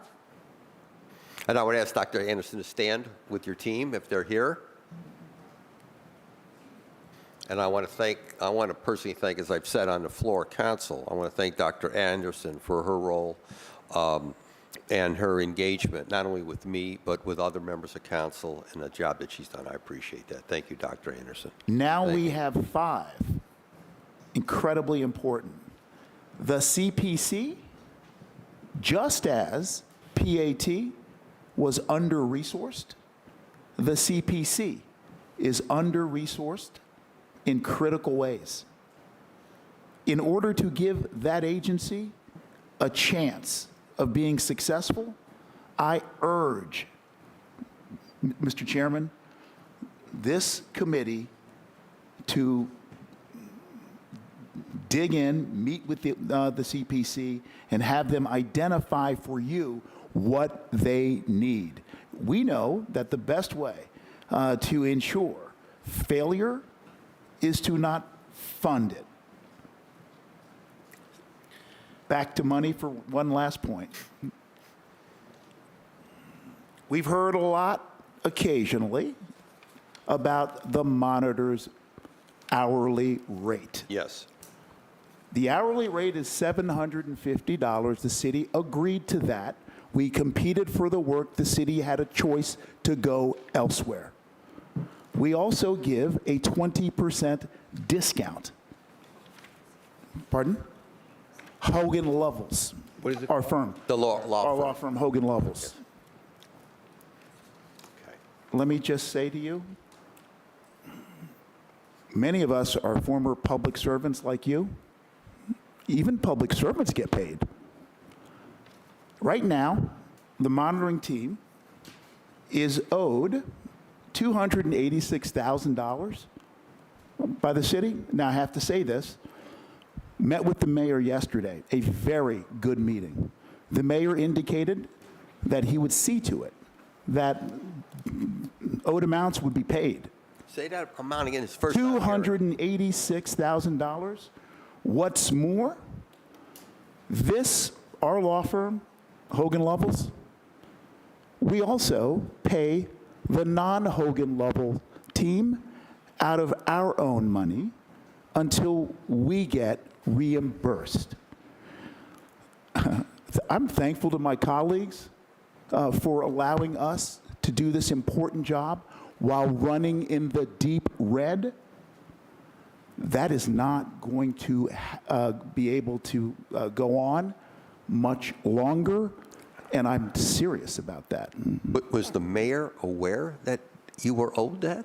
I don't know about whether somebody is aware or not. I can tell you he seemed surprised, and he was forthright, and he said he would take care of that. And I very much appreciate his leadership on that. Because this is the first that we've heard that. That's because we do our job, and we try not to go crying to the court, nor to the council, nor to the mayor when the city is putting in games around disputes around our bills. Of course, Yeah. you have a fiduciary duty, the mayor does. Yes. And they should look at the bills. And if there are errors, let's talk about them. I agree with you. I agree with you. To get this revelation at the table obviously concerns me. Let me just be very clear. The $750 is for the Hogan and Lovells professionals.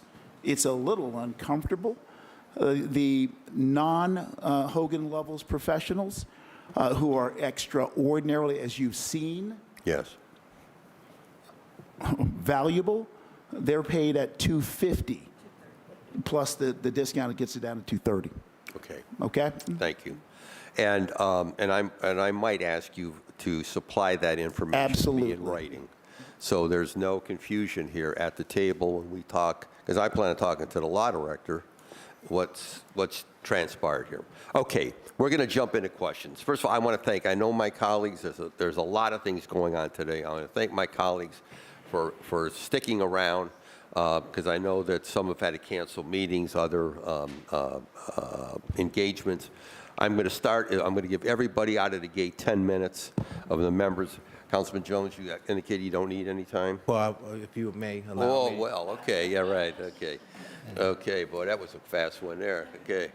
Okay, 10 minutes, Mr. Jones, and the timer is on. Yeah, Mr. Chairman, first of all, I just want to, because this is a very complicated situation.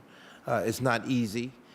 We went through this in a short snapshot presentation on where we are in terms of compliance on the 10 points. I just want to thank the monitoring team for the work that you have done for us. We can't wait until this is over with and we have a better system in place. I appreciate the men and women who do the work on the outside here. I want to thank the various different departments that have been very instrumental and helping out and pulling things together. As you are aware, this administration has just guided here for 3 years. And I think that from that space and time all the way up until now, there's been a lot of progress. And I've seen it by my visits to the court and listening to the various different presentations that have been made there in terms of progress with Judge Oliver. So sitting here at this seat for comparison and contrast, there has been a lot of progress. I hope that we can move all of the area that you showed here that's in the red back, in the place of the green. And I do want to just say that this council appreciates all those who are involved, and we're very thankful. I want to just also say to the chairman, you've done a great job in bringing in the team. And to my colleagues, I'm not going to sit here and ask any more questions. I appreciate the leadership of the chair. I want to yield so I can hear my colleagues talk a little bit more about their questions. Thank you, Mr. Chairman. Thank you, Councilman Jones. I certainly appreciate it. I have Councilman Chris Harsh. Councilman, floor is yours, sir. Thank you, Mr. Chair. I appreciate the time you all coming in today to answer questions and update us on this. I'm not a member of this committee, so I definitely appreciate the time. Yes. I will make my questions brief, and then I will have to leave to my Yes. next appointment. I think I only have 3 questions, though. So through the chair, how often does the monitor team give feedback to the Cleveland Police Department about all of this? Is this a real time? Is this a quarterly? Is this a monthly? How often do you interact with them? Exceptional timed question and a great question. Right up there on the board shows you the activity in the year 2024. We, of course, we have the right to interact with anyone related to the city of Cleveland law enforcement. We have the right to do that with or without the police accountability team. As a matter of general practice, we do enjoy their being present, but again, we don't have to be.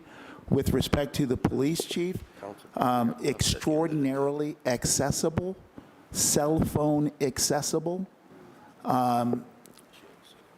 Yes, and let me just say 60+ working group meetings between the Department of Justice, city, and monitoring team this year.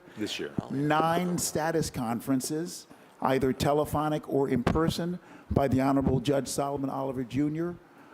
That's a lot of court hearings. 5 status reports filed by the city on CPC document request progress, ordered by the court. 5 total police accountability team members, which we mentioned earlier. And as you know, 3 of the 10 areas that we described today are being assessed. Thank you. May I briefly expanding on that, we have routine meetings that are for any issues that are arising in that given time period. So every other week, we meet collectively with both parties and the monitoring team, and then the weeks in between, where we're not meeting as a collective group, we're meeting with each party individually. In addition to that, we have working group meetings. So if you can imagine, that's basically over 2 to 3 times a week on average. Okay. Councilman Harsh? May I just say Yes, on that, Mr. a Racine. working group doesn't work unless you have, a willing partner. And while, not every day is rosy, I'm sure from the perspective of the public, of the police accountability team, and I'm sure that's our perspective from time to time, they've been a good partner around these working groups. I appreciate that. Okay. The reason I'm asking is that for the people at home or whoever's keeping track of all this, it seems like we just started progress in a couple of categories within the last year or two, and it's been 10 years. And that is discouraging that we've wasted a decade and didn't even start progress in some of these metric areas until very recently. And progress is good, but you would have thought that 8 years ago, if there was good communication, we would have known that we weren't making the right progress, and that 5 years ago, we would have known that we weren't making the right progress. And here we are 10 years into it and finding out that we're starting to make progress in a couple areas, and that's just discouraging. That's why I was wondering how often there is communication. Mr. Racine? I do want to pass this on to Ms. Cole, who's been here since day one. I suspect, why don't you go ahead, and I'll follow on. Ms. Cole? Thank you, Christine Cole. There's a lot of progress. There was a lot of progress in the first several years that may not be immediately visible to most people, right? The writing of policies, the training of policies doesn't happen all in the public eye. Yes. And it takes a year to train every member of the police department on a new policy. So because you've got replacement costs, you've got to get people on the street, you've got to get them in. You can't just shut down and have everyone come in. So while I appreciate your frustration and I hear it, we feel it sometimes too, but I do want to give credit to the earlier work that was not for naught, because it set the table for what you're seeing today. We couldn't do assessments in search and seizure or use of force assessments until the city purchased things like IA Pro and Blue Team in order to record those things. So some of it's just not visible, but I don't dismiss your concern. And just to be clear, I'm not trying to hurry things up, but I've got 10 No, I know minutes you. from the chairman, so I No. want to get to all. But So I can appreciate- put you back on. But- It's not an issue. I got the answer. I appreciate that. Thank you. My next question is over here, I think, when you said that there are paragraphs and that we can be released from paragraphs after 2 years of compliance, through the chair to the monitor team. After 2 years of compliance, we can be released from a paragraph. My question to the team through the chair is, how many paragraphs have we been released from so far? Who can answer that question? Anyone? Hit the green button. The answer is none. None. Okay. Okay. Simple question, simple answer. Thank you. Last question that I have through the chair, and I don't know who this is to. Does the consent decree have any language that governs our hiring process or best practices that we need to implement in terms of the onboarding of new officers? And if so, which of those 10 dashboards that we were looking at would that fall under, like hiring, onboarding? Brand new, not retraining or updated, brand new officers. My colleague tells me 3 what? Looks like recruitment and hiring, and it starts with paragraph 3. It talks a bit about the requirements for background checks of who you hire, how you'd hire a lateral, which would be somebody from another agency that's already academy trained. There are requirements in there. There's also a requirement about a recruitment plan, where there needs to be an affirmative plan against which the recruitment team would be working. And I believe there's language in there someplace else about a diverse force that reflects the community. Okay, so if I look And that at is in officer assistance and support. officer assistance and support, Yeah. section 9.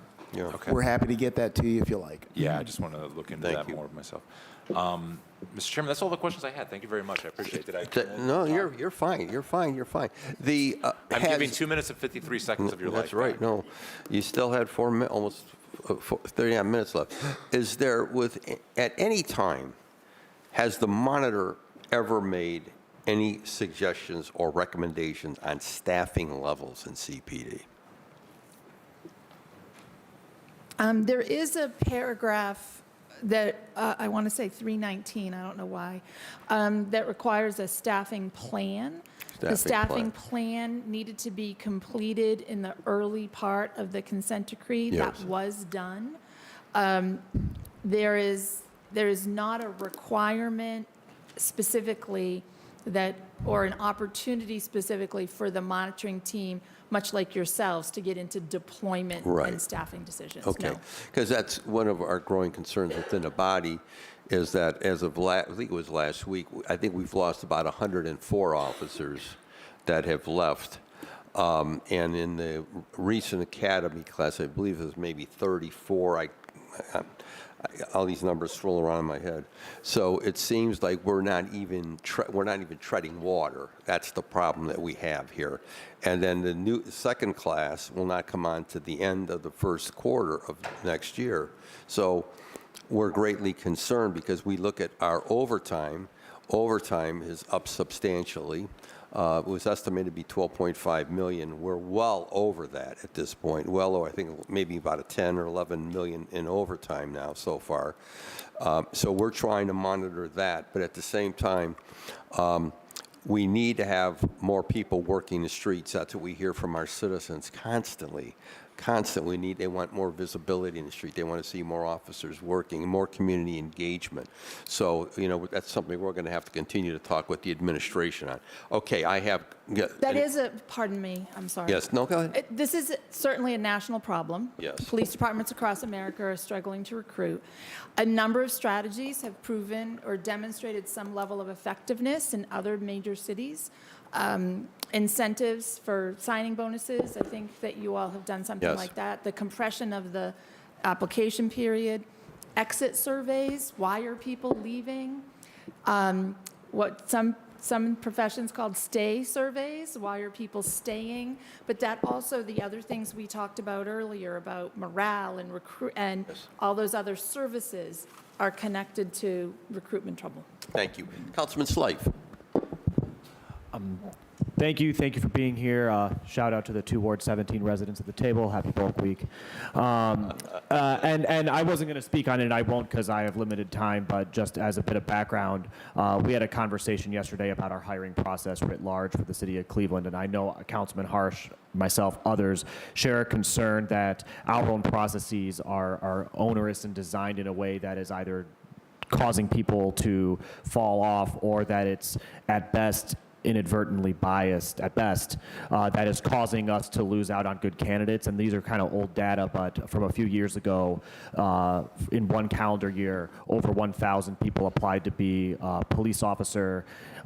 Nearly 25% of those were black residents of the city of Cleveland, and in the first hiring class out of that group, it seemed that no black residents were hired. So something happened in initial application through the hiring process, and there's a lot to unpack there, but even there's things in the civil service process of eliminating otherwise qualified candidates that are really concerning to us. So I'll bug you guys about that down the road. I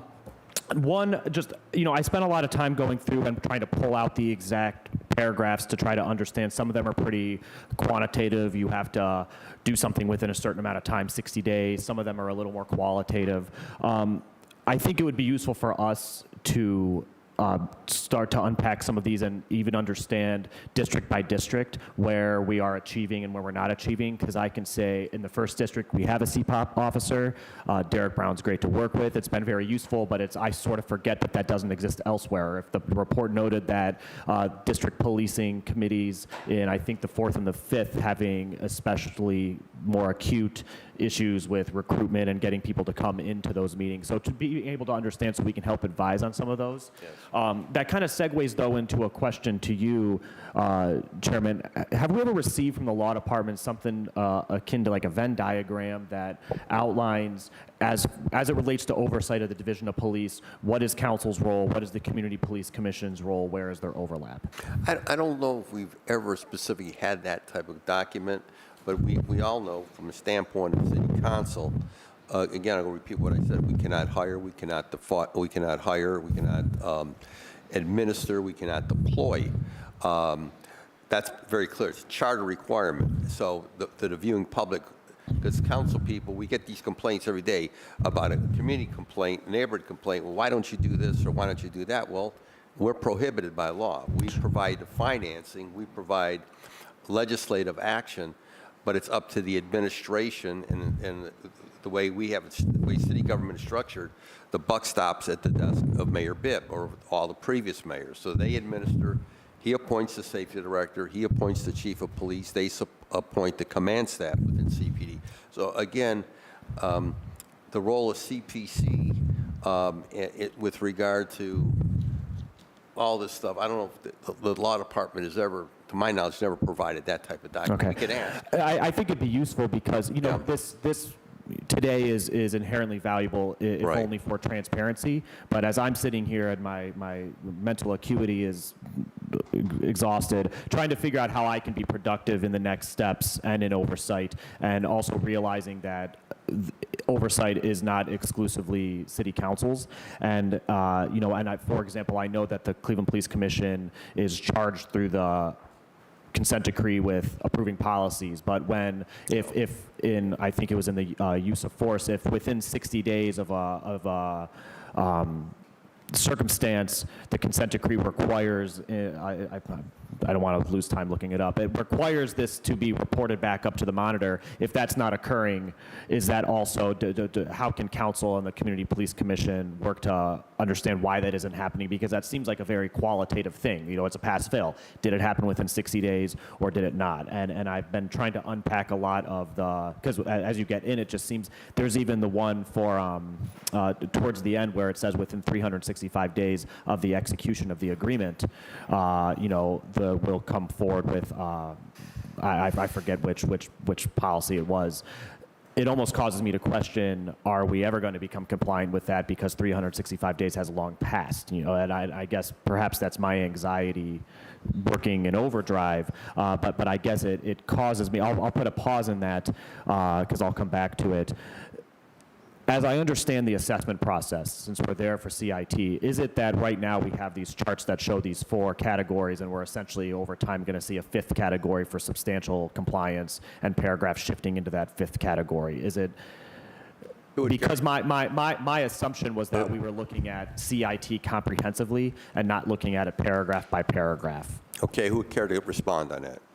Courtney Caruso. Yes, ma'am. Yes, so we are looking at it comprehensively by looking at it paragraph by paragraph, because in order to get out of the consent decree, you do it by paragraph, and there are areas in CIT that have been in substantial compliance and where we will be able, especially when it's about looking at a document on its face and assessing it, and we know it's been around for 2 years, we can look at that and we can make a formal assessment about that and give you a substantial compliance rating, which is much more binary. You're either in substantial compliance or you're not. Yeah. And as of right now, there are no paragraphs that we've declared in substantial compliance. So yes, over time, as paragraphs move into that, we'll also be tracking for how long they've been in substantial compliance. I will note that there is a carve-out in the consent decree for those search and seizure provisions, which require only 1 year of substantial compliance before being released from those paragraphs. That's different. Every other paragraph is 2 years. So, yeah. So just, thank you, and just to make sure I fully understand, and I apologize for myself. If we're in the assessment phase right now for CIT, 2 years from now, do we have 2 years for all of crisis intervention to be assessed and to maintain that, and we are released from all of crisis intervention, or is it merely from whichever paragraphs are determined to be within substantial compliance over the 2-year period? Who I'll can? take that. Okay. There's going to be a strong argument that you can't be released on a paragraph by paragraph basis. And it makes sense, of course. It also makes sense that there should be discussion around being released in these distinct areas, area by area. So long as the review, and this is why I think I'm answering your question correctly here, is comprehensive and entails all of the relevant paragraphs in a given area. Let me just say that this is a little bit like a quilt, too. You know, there's one patch may be bigger than another, but they need to be woven together in order, for the quilt to be beautiful. How much time do I have, Chairman? You have 7 minutes left. Really? Or is that, no, I think I have 3 minutes left. No, I think you got started- 7.5. Oh, that's counting up. I'll be fair to my colleagues. No, you don't have, excuse me, you do 2 have minutes. 3 minutes. I have some more questions looking- on that's that what you because I spent. think it comes down Right, to I also apologize. with our shared goal of the consent decree going away because we've achieved all of these things. My concern by paragraph, if there's, if it's one position's role to report out within 60 days, but that person is on parental leave because they had a child and we are unable to do that, do we end up in this constant cycle where we're unable to get out? That's the anxiety. I'm seeing no head shake, so let's put a pause on that. We can talk offline. But the final, after you all were here last time, shortly after we had legislation funding, we have a pretty robust violence interruption network in Cleveland, and you all were here talking about CPOP and how it was an area where we weren't where we are right now. And then immediately after we started talking about violence interruption, and it just stuck with me because it felt like we were talking about two sides of the same coin. And here we have this robust network that is working to do good work to keep violent situations from escalating. And I'm curious the degree to which you all include the money we put into violence interruption within any area of the consent decree, and is this helping us demonstrate kind of wraparound services that are supporting the police? I'm just completely curious because we haven't touched on it much one-on-one. That is a very good point because we have put substantial amount of money into violence interruption programs. It's a great question, and I think I need to look at that with my colleagues. It would seem most logical to me that where that might come in is around CPOP in a way. Okay. So let us go back and look at that. I must take a point of personal privilege and let you know that as Attorney General of the District of Columbia, we launched the only violence interruption program out of our prosecutor's office in the country. Definitely believe in it if you've got the right people running it and there's data and accountability.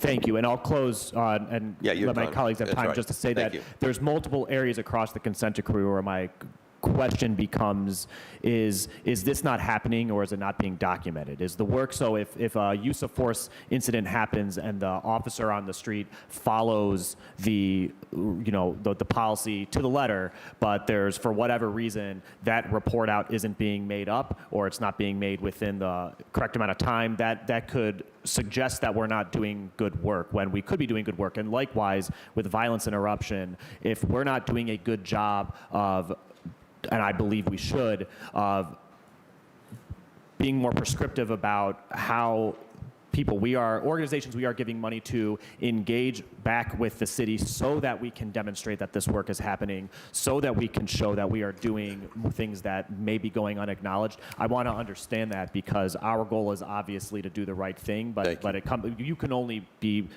prove that we're doing the right thing if we're providing the information as you expect to receive it. I acknowledge that. Thank you, Councilman. That's a very valid point because, again, my last, I think we have allocated somewhere around $12 million for violence interruption program, possibly more than that. Okay. Are you through, Councilman? I'm good. Okay. Councilman Stephanie House Jones. And then Councilwoman Gray. Hi, through the chair to the team here. Good afternoon, everyone. Couple of questions, I would say broadly, in regards to the 2024, the most recent monitoring report. The one thing that was not talked about was and again, I've been in and out, so let me, and again, qualifying, or in the report, when we went to the actual hearing, the issue regarding promotions that came up about whatever the incident was. And again, and I think this is one of the things for my understanding of, I'm gonna just see it. It's two different things, right?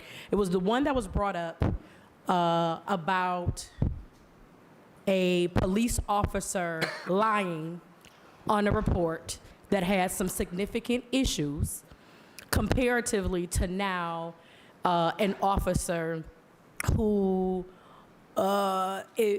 did not use the best judgment when it comes to cultural competency and how the language they use, right?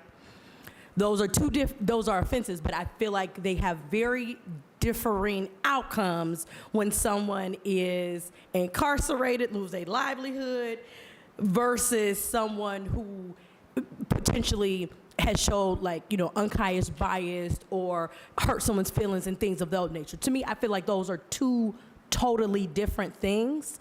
But the one thing I feel like, where can you all explain the actual policies? Because again, when you look on here, I don't know if that goes into supervision, or where does that fall in line when we're talking about promotions? Because those, to me, I feel like those are different. Right. But in the eyes of the Department of Justice, are those two things differently or not? Okay, who would care to comment on that? I can take it. So the promotions and performance appraisals, I believe, falls under officer assistance and support. So that's area 9, that's up there. Okay. And what we're looking at is a policy's consistency with the consent decree. And the current promotion policy, which has not been revised during the consent decree, is not consistent with the language of the consent decree. So the promotion and performance appraisal systems both need to be reviewed to be compliant with the consent decree. I think that's where you were going. Ms.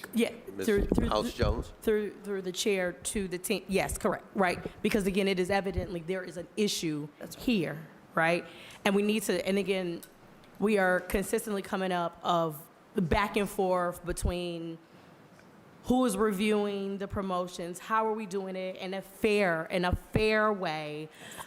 And again, I think that's, again, going back to policy, you are identifying a point where I believe that this body needs to work to be supportive, to come up with a policy when it comes to promotions that can be in alignment with the consent decree that we all can live with, and it's not the back and forth, because right now, fundamentally, there is not alignment there. That could be an accurate statement. Okay, so that's the one. Thank you. And the people who work in the division need that level of, members who want to promote and members who are working every day need the consistency, right?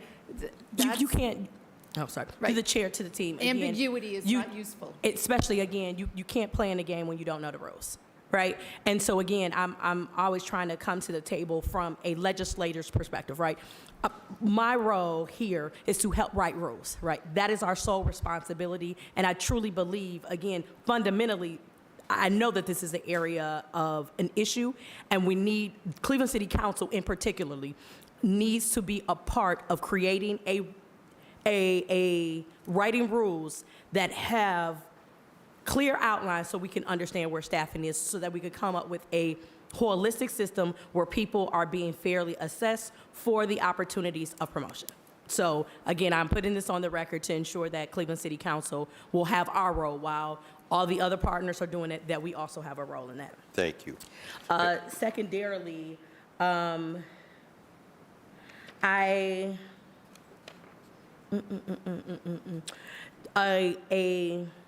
general question around, through the chair to the monitoring team, have we made decisions on the focus areas in 2025? Who can comment on that? Through the chair, Yes. we have preliminarily started to discuss that and are set to discuss it further tomorrow with both parties.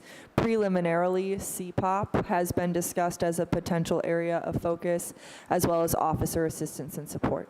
Okay. Okay. Council lady? Okay, no, I will.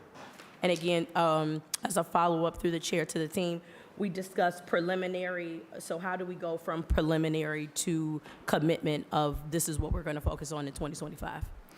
Through the chair, we hope to reach an agreement tomorrow with the parties when we meet with them. We had one initial meeting about a month ago, and this is a follow-on to that meeting to ensure that we're all in agreement. Okay. Let me be clear on Mr. the Racine? agreement part of this. We think that the collaborative approach is the best approach, example with the working groups and the like. And so we are trying to engage the parties on identifying a group of shared priorities. We don't have to have an agreement. We can decide what we're going to assess as a monitor. We'd rather not do that. And I think the city is going to be a good partner. Thank you. Okay. Council lady?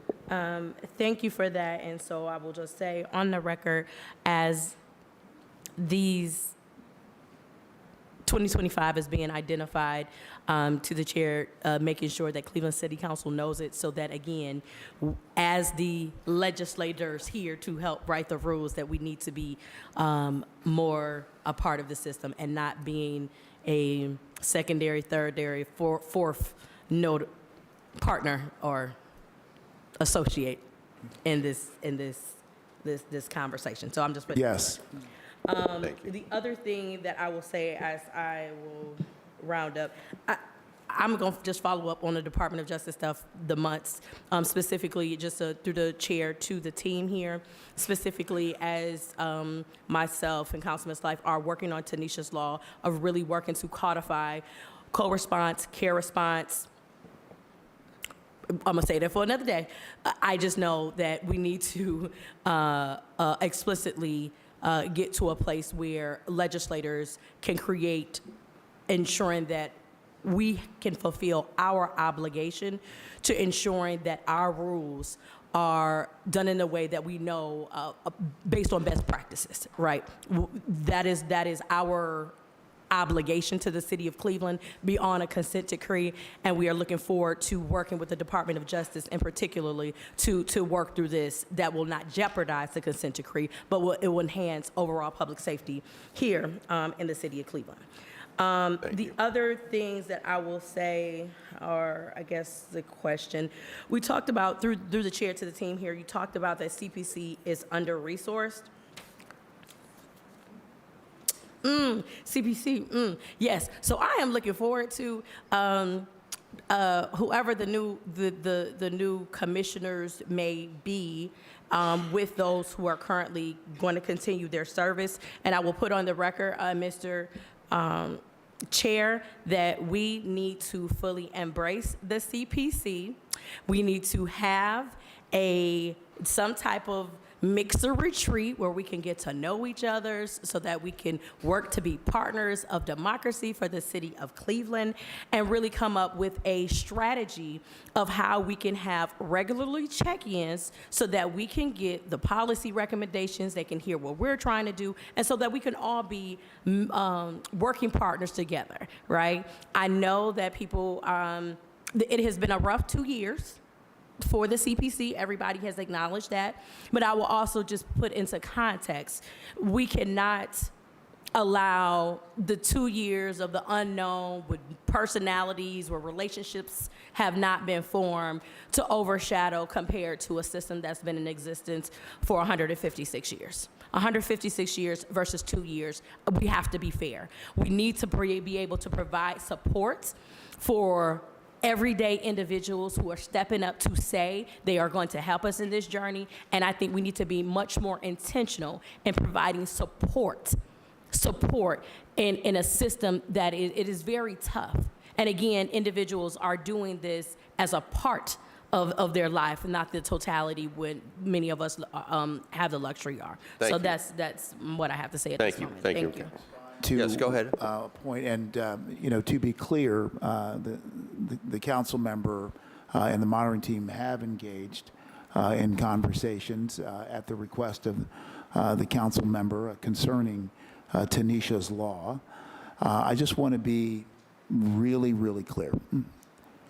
It's the view of the monitoring team that the consent decree should not and will not be a barrier to the council's attempt to reach a higher standard than that articulated in the consent decree. Can you repeat that again to monitoring team, please? It is Repeat the that again? Listen up. Thank you.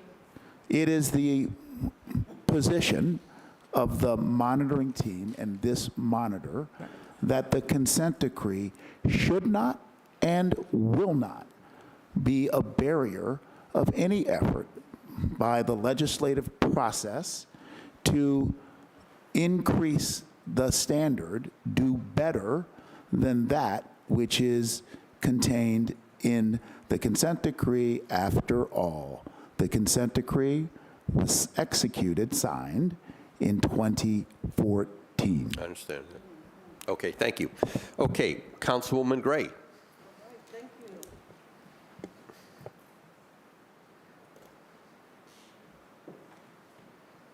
Thank you, Chair. I just want to say thank you for collaborating on that, because that was one of my questions that I was going to ask, because sometimes, because I just came in the council, and I also supported H24 too. But since I've been in this position and just recently started going to a lot of meetings, it has been very confusing from time to time to connect the dots on what level of service that each organization is supposed to be doing, because of all the conflict and the confusing that was going on. So that kind of messed it up and mixed it up to understanding, which way everybody's supposed to be been going and what's supposed to have been done. But this has been very successful today to me, because I have a clear understanding.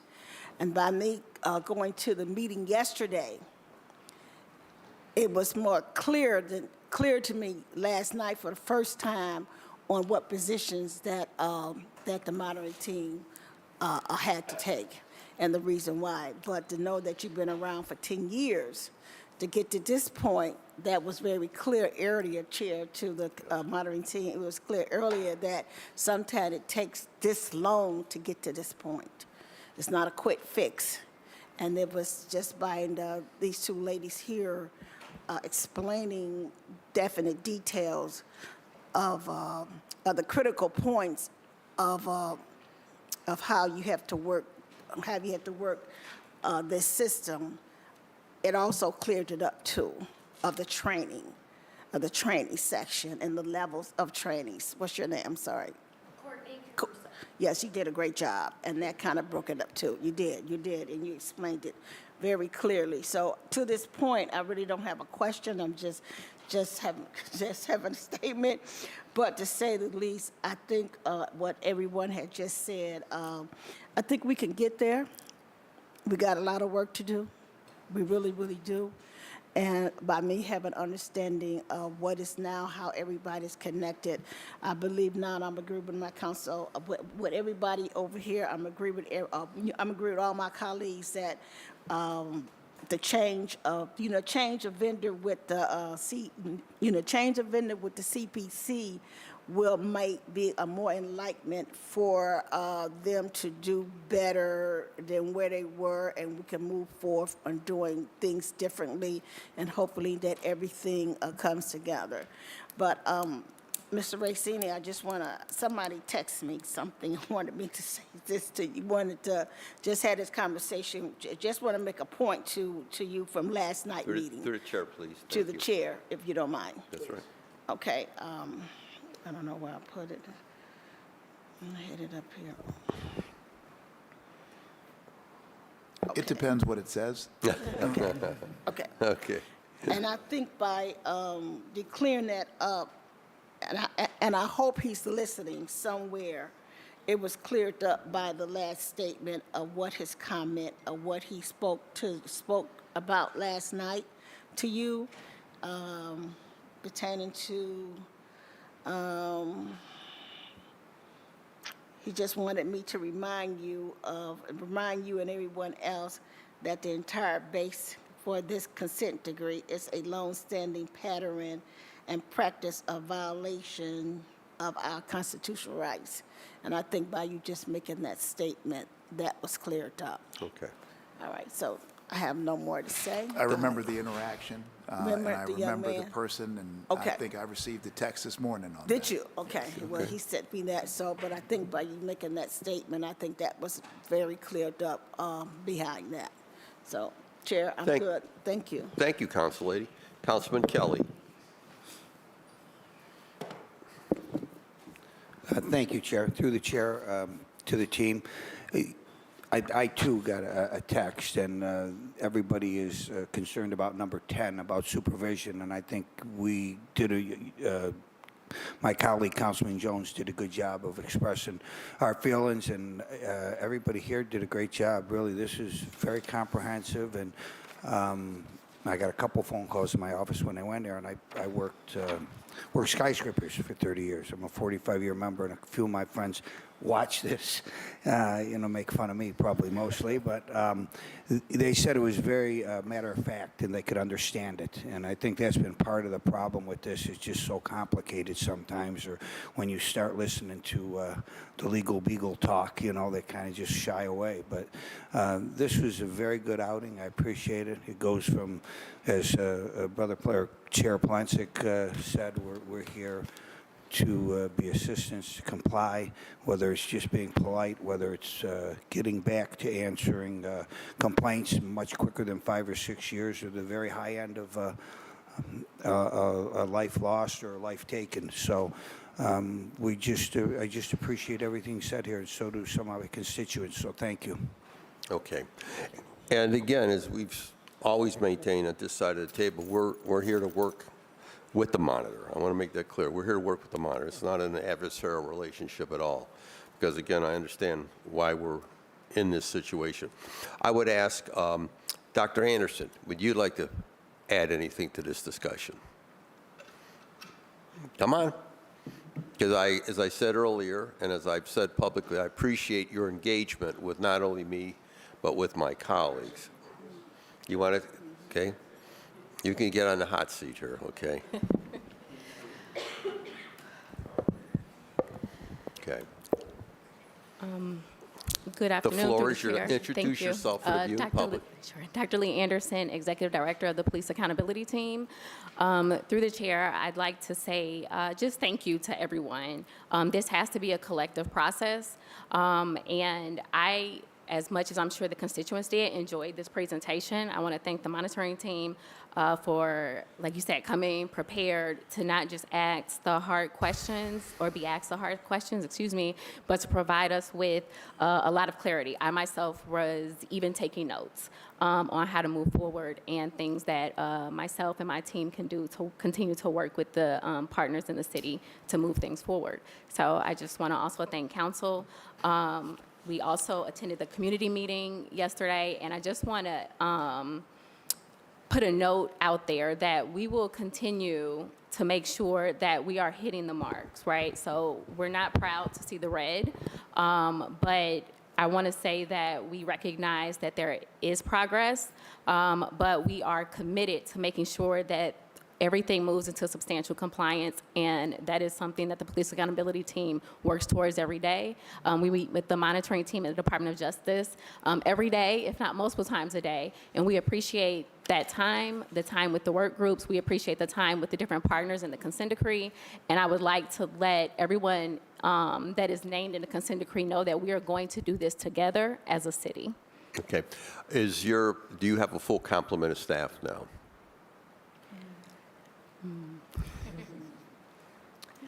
Transparency at the table. Yeah. Through the chair, no.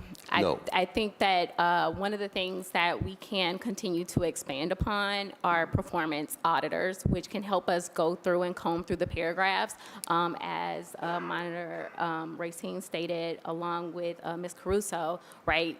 You do this paragraph by paragraph. And so we have one performance auditor right now on Yes. staff. We do have a project manager who helps with the systems, but we are moving through working with the attorneys on the team. We currently have 2 attorneys on the team. So more auditing professionals would be useful. Okay, so I'm assuming as we go into the general fund budget, we will see those recommendations or suggestions to us? Through the chair, absolutely. Okay, because I think what's important, for a while there, and you know better than I, you were the only person in charge. You were a one-woman show. Yes, to the chair, yes. Now you've got additional staff people, and if you need additional staff people, then we need to understand that. Because again, it's about compliance, it's about working together, it's about resolving any issues, outstanding issues here, because when I look at the graphs, the 10 graphs, obviously we want to substantially decrease the red areas. To the chair, agreed. That's our position in council. We want to substantially reduce that. And I want to make sure that the safety director and the command staff understand that as well. That's our goal, to reduce the non-compliance areas.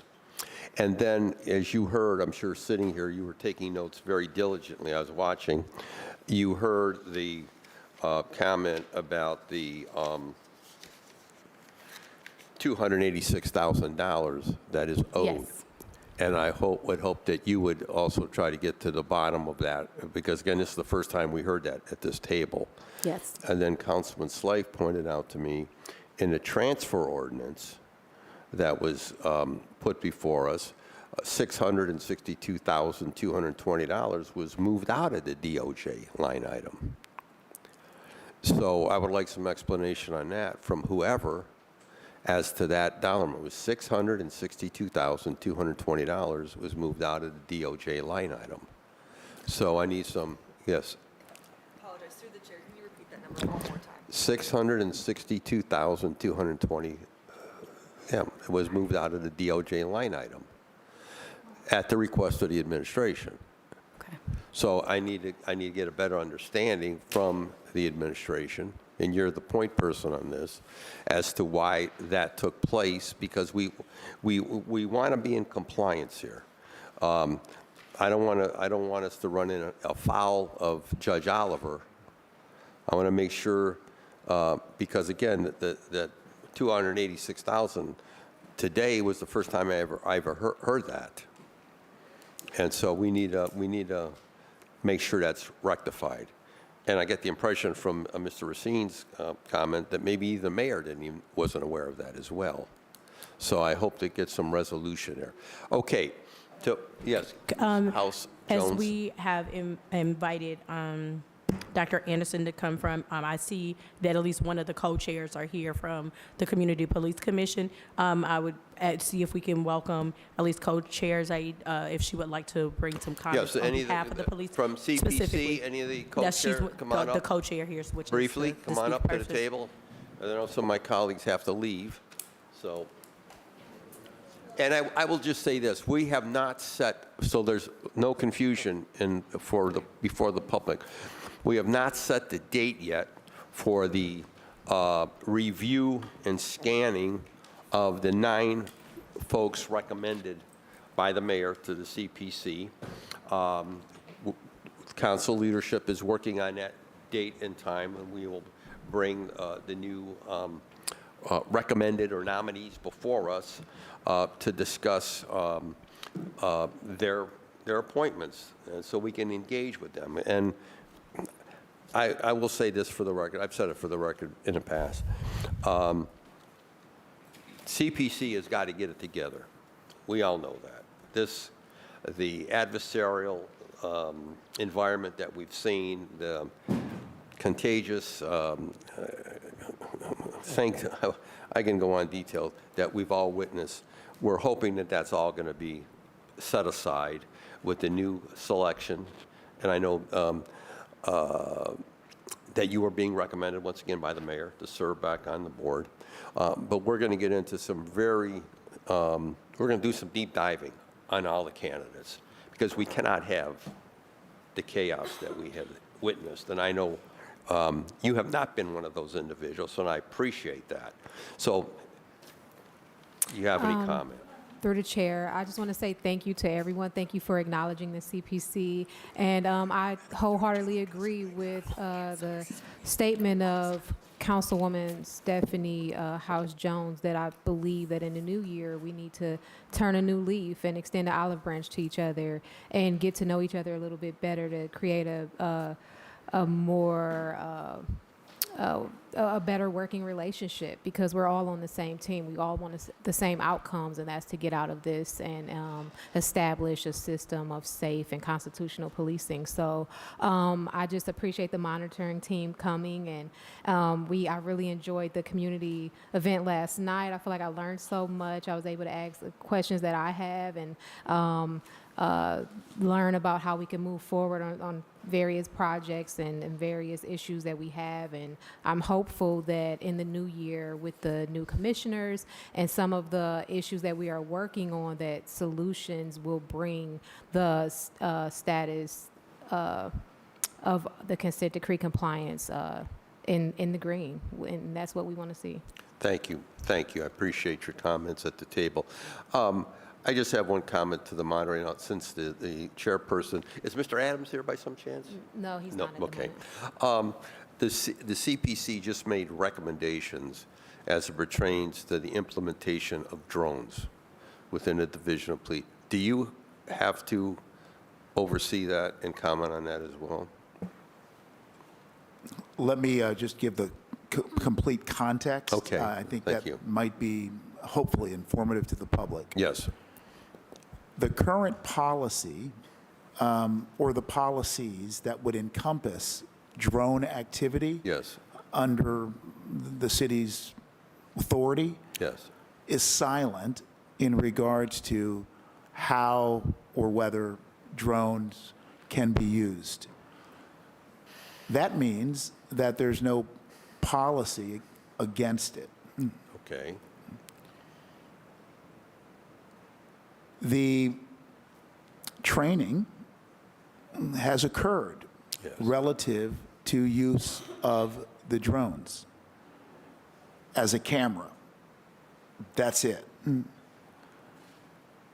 The Department of Justice and the monitoring team approved of the training that included the specific use of drone as a camera. So the GPO, you approve?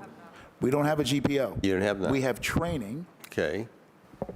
Just to clarify, we are currently reviewing the drone policy. Okay.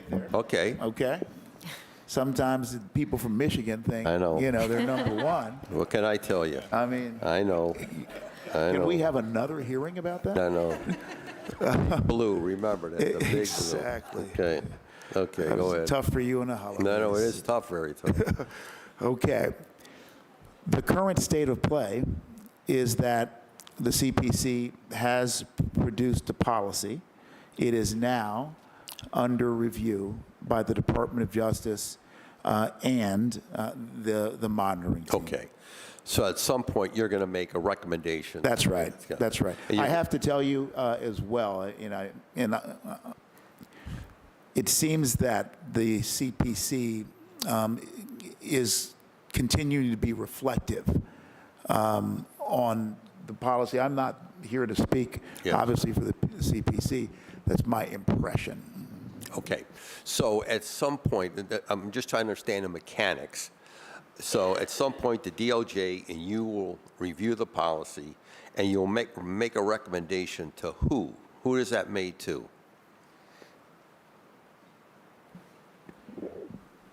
That's a really good question. We'll make a recommendation as to whether the policy comports with aspects of the consent decree, bias-free, constitutional policing, et cetera.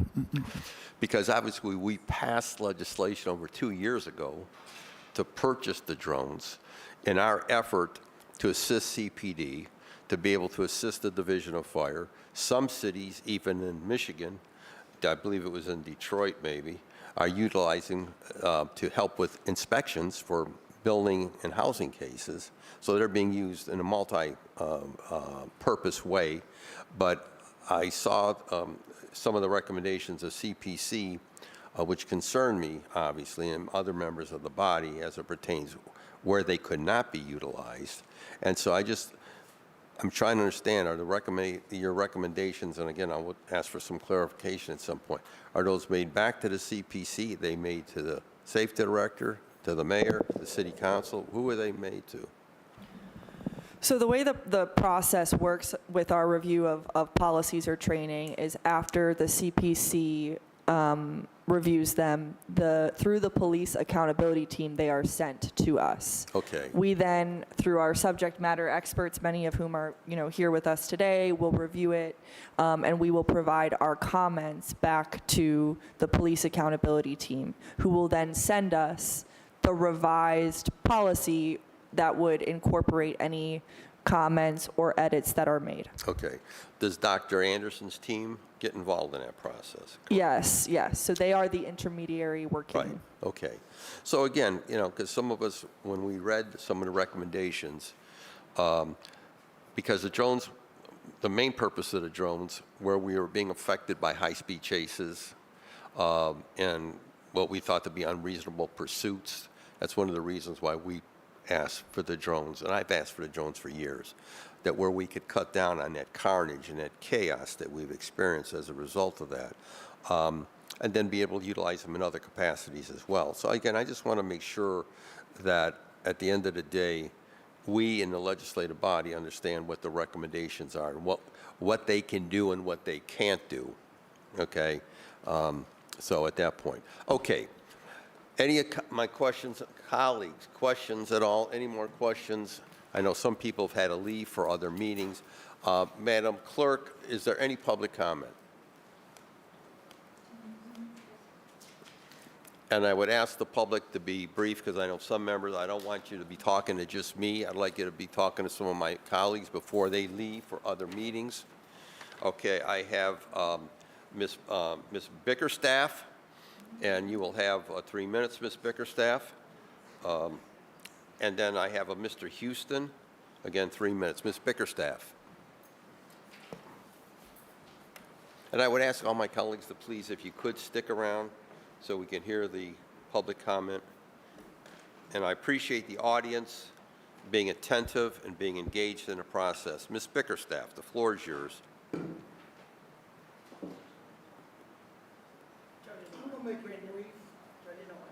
Oh, it's got to use the green. Yes. I'm going to make it brief. And I heard the chair ask why the consent decree was here. So I'm going to make this clear, and I'm going to make a record. Brenda Bickerstaff, I am the founder of Citizens for Safer Cleveland, who was one of the writers, along with Alicia Kirkman, Samaria Rice, Kareem Hinton, Jennifer Blakely. We put together language for issue 24, which is Charter 115.5.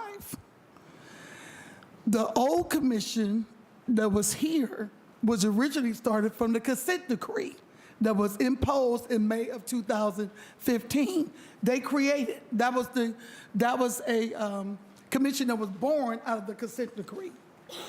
When we put our language together, we did that. So when the judge tell the monitoring team, all the requirements has been met, and I'm gonna sign off, the consent decree leaves. The commission that's here right now will be here permanently because it was voted in by the voters, and 60% of the voters voted for that. When we was campaigning, we made that clear because some people were confused. They said, well, is it going to be 2 commissions? And we said, no, the one from the consent decree is going to be dissolved. And that was one of the main questions because they figure they don't need 2 commissions. So right now, the old commission is no longer here because the Charter 115.5 has taken over it, and the commission has been seated right now. Okay? So I want to make that clear because that keeps coming up. And I want it to be clear, just like Mr. Racine said last night, the DOJ is here temporarily. Judge Oliver at any time can sign off and say, you've met your requirements, you can go. But we wanted something in place, no disrespect to the men and women in blue, but your actions towards the public is a distrust. And we have to have something in place. So this commission is still here. It will be here when the consent decree leaves. Now let me go to the next section. The consent decree is only adhered to what that court order says. It cannot hear cases when someone files a complaint. Now, they can let the Department of Justice know they filed a complaint. It goes through OPS. And remember, the CPC has the final authority. The CPC cannot override the collective bargaining agreement. It can't override that. So I want to make that clear. And I have to thank Councilwoman Gray, Councilwoman House Jones, Joe Jones, Slife, that they're starting to come into these meetings. Now, I did talk to Mr. Racine about this. We did write a letter to the judge. It would be great if we could have those court status hearings live streamed to the public, because the public somehow is out of touch. Okay. What's going on. Thank so you. I just want to make that clear so we can understand that. And remember, the consent decree is here. They're limited. They're temporarily. The Cleveland Police Commission is here by the request of the voters and will be here. Thank you. Thank you very much. Thank you. May I just Yes. mark or just note that I too was confused and spent a lot of time trying to get unconfused about the old CPC, current CPC, reasons why. I think your explanation was the simplest and clearest that I've heard. Thank you. Thank you. Thank you. Thank you. Okay. Where's my sign-up sheet? Mr. Houston.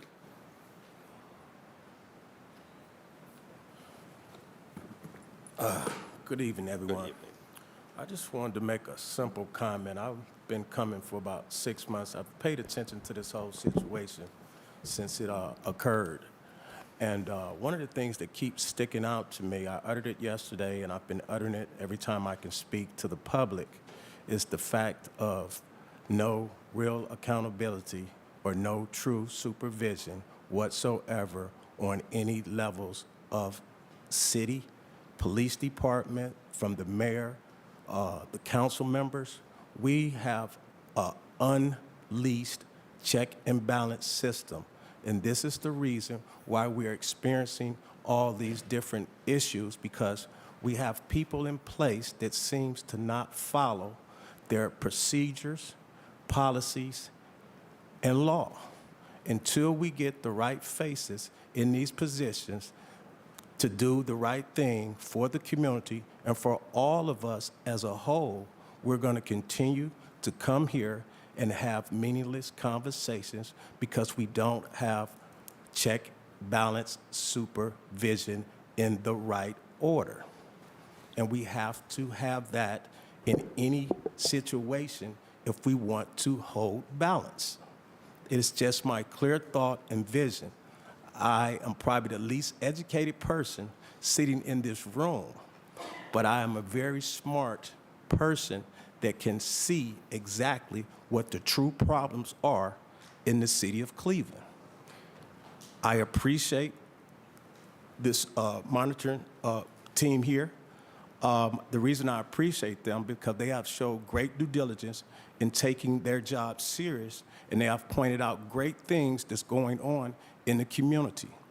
But what I see a lack of is transparency from all elected officials. And I have to say all because you guys function as a group. I don't want to single any individual out. I just think that we can do better, and we deserve better. And you pointed out something that's critical. We are number one in the poorest city in the country. That is by choice. That's not by anything other than the lack of true leadership in the city of Cleveland. That is the bottom line. We have elected people that chose to not do their jobs and not exercise due diligence in doing their jobs. If you're a supervisor, supervise. Because that's where the problem is on all levels in this city right now. We have a broken system. We have police on probation. We have EMS out and in a contract. It took them 4 years to get a contract. We have the fire department that don't have all of their equipment. You just mentioned 4 to 3 districts that look dilapidated. That is from the lack of supervision. That is from not putting things in priorities that needs to be addressed for the community to strive as a unit. We are failing. We are failing. We are failing. And we can do a better job if we get more invested. Because to hear this gentleman sit here and say that they haven't been paid, that is an insult to everyone in the city of Cleveland. Okay? Thank you. That's an insult. Thank you. Thank you, sir. Thank you. I hope I pronounced this name right. Kayla Pihow? Excuse me, Pincus. Excuse me, I apologize. Hi, to the chair. Yes, Am I close enough here? Okay. go ahead. All right. So 2 things I kind of want to address. One has to do with the authority of the police commission, and the other has to do with recruitment and retention that you guys had talked about a bit. Regarding the authority of the police commission, my understanding is that they have final authority over policy regarding CDP in particularly matters pertaining to the consent decree, and that once they pass a policy, once it goes for a vote and they pass a policy, it is the policy of the Cleveland Division of Police. At that point, it is sent then to the CDP, and which ends up with the PAT, the Police Accountability Team, and then through DOJ and Monitor, and discussions are had, collaboration is had at that point, and if changes need to be made, then they can be made. And they ought to be made. This should be a collaborative process. But I think that we are under a dangerous assumption that or impression that collaboration, it's at the wrong stage. I mean, we're not understanding that. I think that there is final authority once there's a vote. And again, and then the monitor can assess if that policy is not in compliance, then perhaps that area of the consent decree goes down, right? They are monitors, they monitor, but authority, like you guys talked about, your legislative, there's executive, whatever, Right. They have final authority. So that's one thing I wanted to mention as my impression. And I will say, whether it's this or the second comment I'll make about whatever, as is always the case with me, if anybody feels that they disagree, and please contact me, because we can all, I said this to you guys before when I spoke at full city council, we can all get in our echo chambers and get information twisted. I'm always up for hearing other thoughts on matters in general. The other thing I'll say about recruitment and retention, and I'll try to be brief, which I can struggle to do if I don't write things down, is basically officers are telling us everybody, that the consent decree, that they're afraid of the consent decree. They're afraid of discipline. I believe that it's not, that is accurate that officers are saying that. I believe it stems from a misinformation campaign. And whether that's intentional or it's unintentional is not the question. I think that it is a misinformation campaign coming from the very top down about what this consent decree is. I think that this has been very helpful in being informative, hopefully to you guys and hopefully as well to the public. But and the officers. Now, unfortunately, as far as I can see, there is no police representation here today. CDP is not represented by command staff, unless I'm mistaken. No, they're not. No, they're not no here, one here and they may not have been asked to be here. But the point is they're not here. And as far as I can see, we don't have CPPA representation, FOP representation. Oh, they do. Well, an officer who's just serving as security. He's security. And we are very grateful to you for doing that. And right, but I'm talking about and so when we talk about a lack of, there's something going on here, okay? And I think that the attitude that has been expressed today is very positive, and I appreciate it. However, where are they? I think to connect those two dots, right, between the topic of discipline and officers' concerns and what I'm saying now, and recruitment and retention issues. A lot got blamed, I think for strategic reasons, on the consent decree, on the monitor, on the DOJ, on the CPC, on issue 24. And unfortunately, we had a public safety director who, as soon as he got the endorsement of entities like the Black Shield, as soon as he got into his position, immediately removed the Black Shield from hearings of officers and other entities as well to remove them. And I'll wrap up. I will wrap up. I apologize. That's right. Just to say that, and disproportionate, and that public safety director, who we no longer have, but he gave out an unbelievable amount of discipline. Why? I don't know. I can't speak to that, but it was also disproportionately of Black officers. And so as we're thinking about recruitment and retention, it is important to consider what our officers are giving us feedback on, but understand where that may come from. And I think when we talk about it hasn't been addressed here, I don't know if it's something that you guys can work on, that we can work on collectively, is understanding what the true message is, what the truth is, so that we can relay that and communicate back and forth with our law enforcement. Thank you so much. Thank you. Thank you very much. And also, thank you to Mr. Racine for his support of the CPC and the suggestion regarding funding and the budget. Thank you so much. Thank you very much. Okay, I hope I get this one right. Lou. Sorry, I'm only short, not low. Okay. Lou. Okay. Okay, whenever you're ready. My name is Lou. I would like to offer a few points maybe lots of people did not think of, but they should not be overlooked. The process of recruiting police officers and the process of getting commissioners into this community police commissions, both are flawed. If you actually read the consent decree, then you read the charter. We understand exactly just what Kayla said. Everything was top down. That's not about community. Yes, we do need somebody to lead people to certain directions. But if not every point, important points going through the community, so everybody has the mutual understanding to work together, nothing will actually work.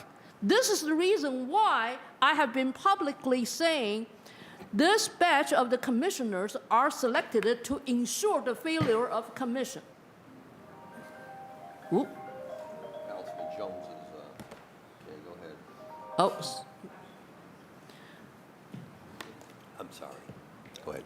Our police actually has gone through lots of turbulence. However, lots of the newer, younger generations, they do have a heart for the community. But right now, if they want to be a police officers, they wouldn't know, but they will know, they get into a reality where the work environment actually is very harsh against them. At the same time, the struggle in the community facing public safety issues continues. This is a lose-lose situation. We are actually not having police shortage issues. We have police quality issues. The problem is from the internal culture. Since everything goes from top to down, the culture of the police will never get changed. So the distrust from the community towards police and even the government will not be changed. So if you do not take all those flaws out of the recruit processes, both for officers and for police commissioners, you will not really build a good start for us to have a better reform for the entire community. Yesterday at a public meeting, I actually specified the community also includes all the families of these officers. They are not coming here just to do the work and go back home to somewhere else. Some of them are Cleveland residents themselves. So if we do not want to get this done right, we will keep losing populations. Guess what? City Council will go from 17 seats to 15 seats, maybe eventually to 5 seats. Is that what we want for a city which was a top 10 cities in the whole United States back in the 70s, 1970s? How far away is that? You have seen that. I've seen Some it. of other people still live enough to see that. Lots of younger people have not seen how wonderful Cleveland was. They only see how horrible Cleveland is.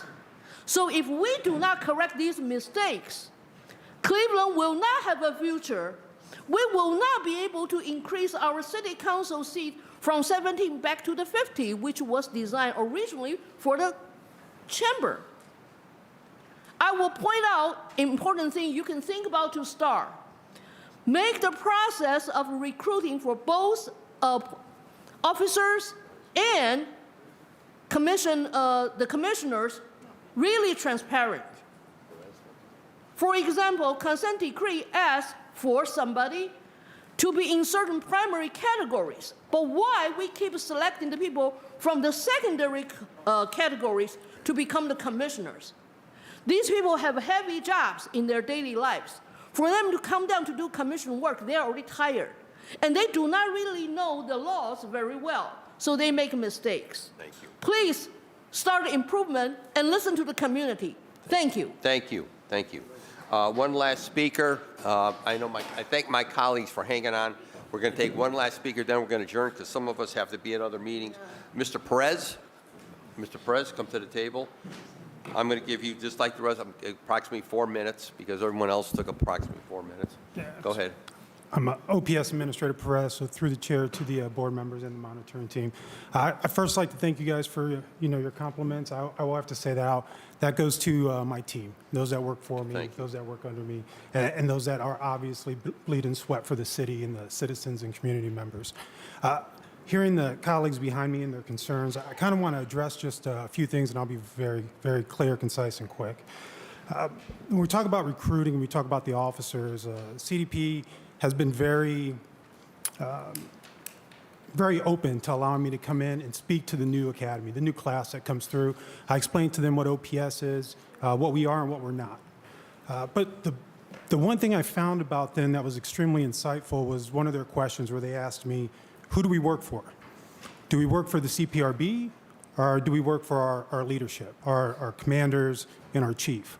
And I find this to be not just a complex problem, but an extremely wicked problem with the way the oversight structure here in Cleveland has been set up. And I say that because it's somewhat, we put the cart in front of the horse. You have my CPRB board, which is extremely professional. You guys have seen them and how they operate. But we put them in a position to where they do the discipline, the grouping. They do the violation, and then they give it to the chief and the director of public safety to then do their pre-disciplinary hearing and then come back with what they believe is a departure, meaning that they don't agree with the board or not. That's not really how oversight structures should work, and this is just my professional opinion. For officers to have trust and confidence in their leadership, they have to let the leadership do that pre-disciplinary first. And that pre-disciplinary from the director to the commanders should then come to the board. And the board's the validator. They look at it and they say, yes, the chief has got it. They're doing the right thing. The director of public safety, he's doing the right thing. It keeps the trust and confidence with the officers to know that there is still somebody on their side. And then, we cross into, because I know there's individuals here that are going to be like, well, that's not going to do it. But it is, because then we hold supervisors accountable. We hold district commanders accountable. We have a career ladder, and within that career ladder, we have ranks. And within that ranks, we have basic and advanced training. And with that training, we hold those people accountable.